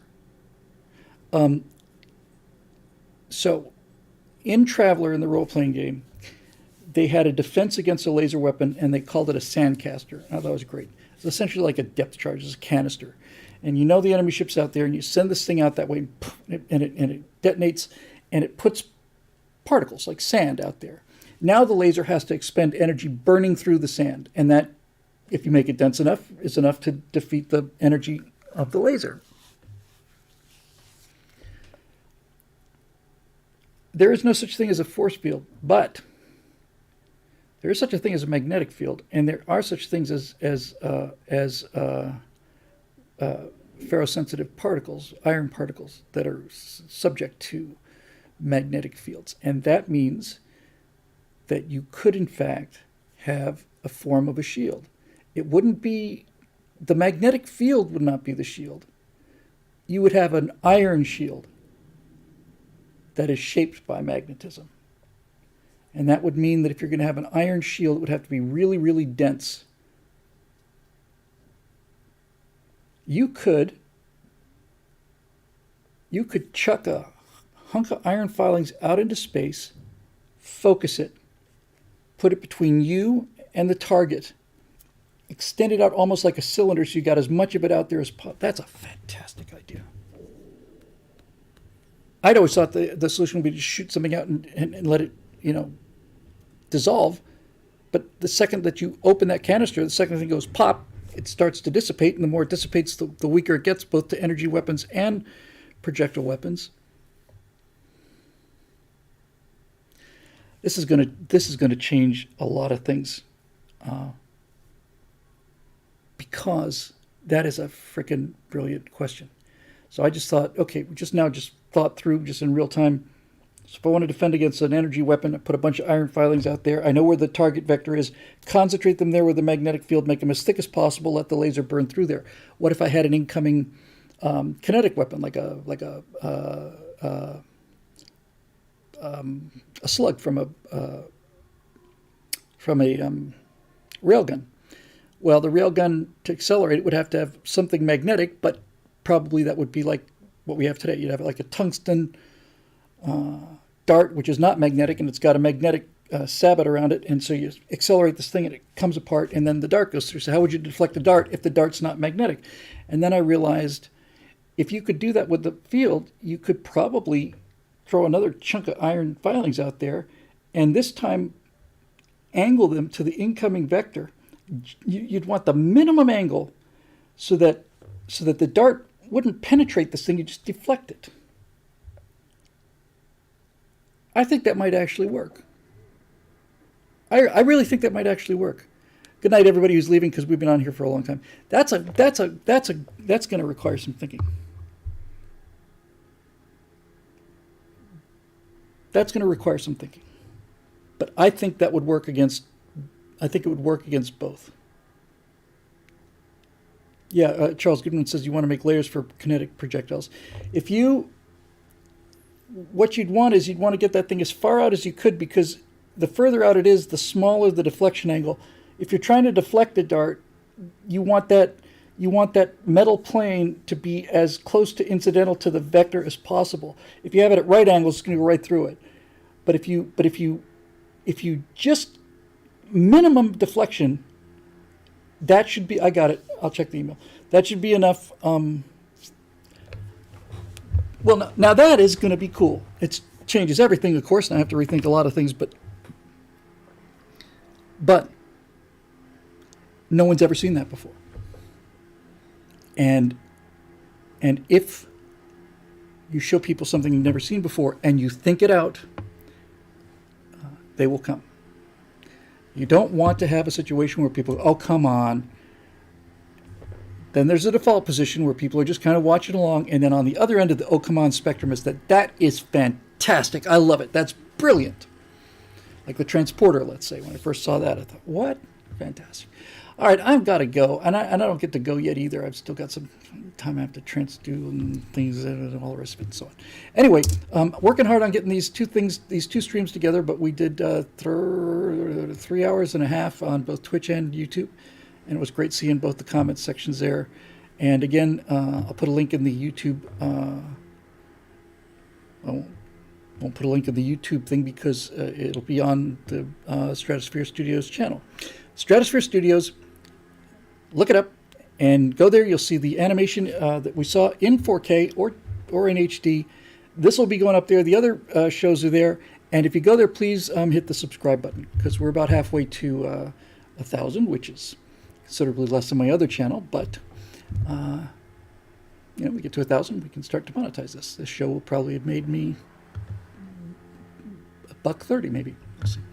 That's how you build things. All right, great. So it's great talking to people. Hey, by the way, this show and all the other shows that we do here are made possible by, number one, the vacuum guy out there in the hallway, and secondly, by the members at BillWhittle.com who make all this stuff possible, and to whom we are very, very grateful. So thank you for all the kind words and all the encouragement and support. I should have something really fun coming up with Space Engine, which will be the first case of me really doing like a scripted narration with screen captures and stuff. So we'll see.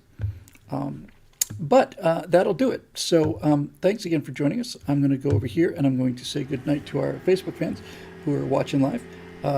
Thank you, Facebook fans who are watching live. And now to the Twitch stream, which is the one I'm recording. Getting buzzed by alien saucers out there. Thanks again for watching, guys. Great to see all of you. And we will see you next time right here on...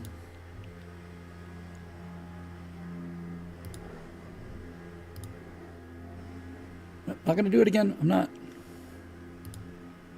Nope. Not going to do that again either. That's not the one. And it is best produced show on the internet, ladies and gentlemen. Ta-da! All right. Thanks for joining us. We'll see you later.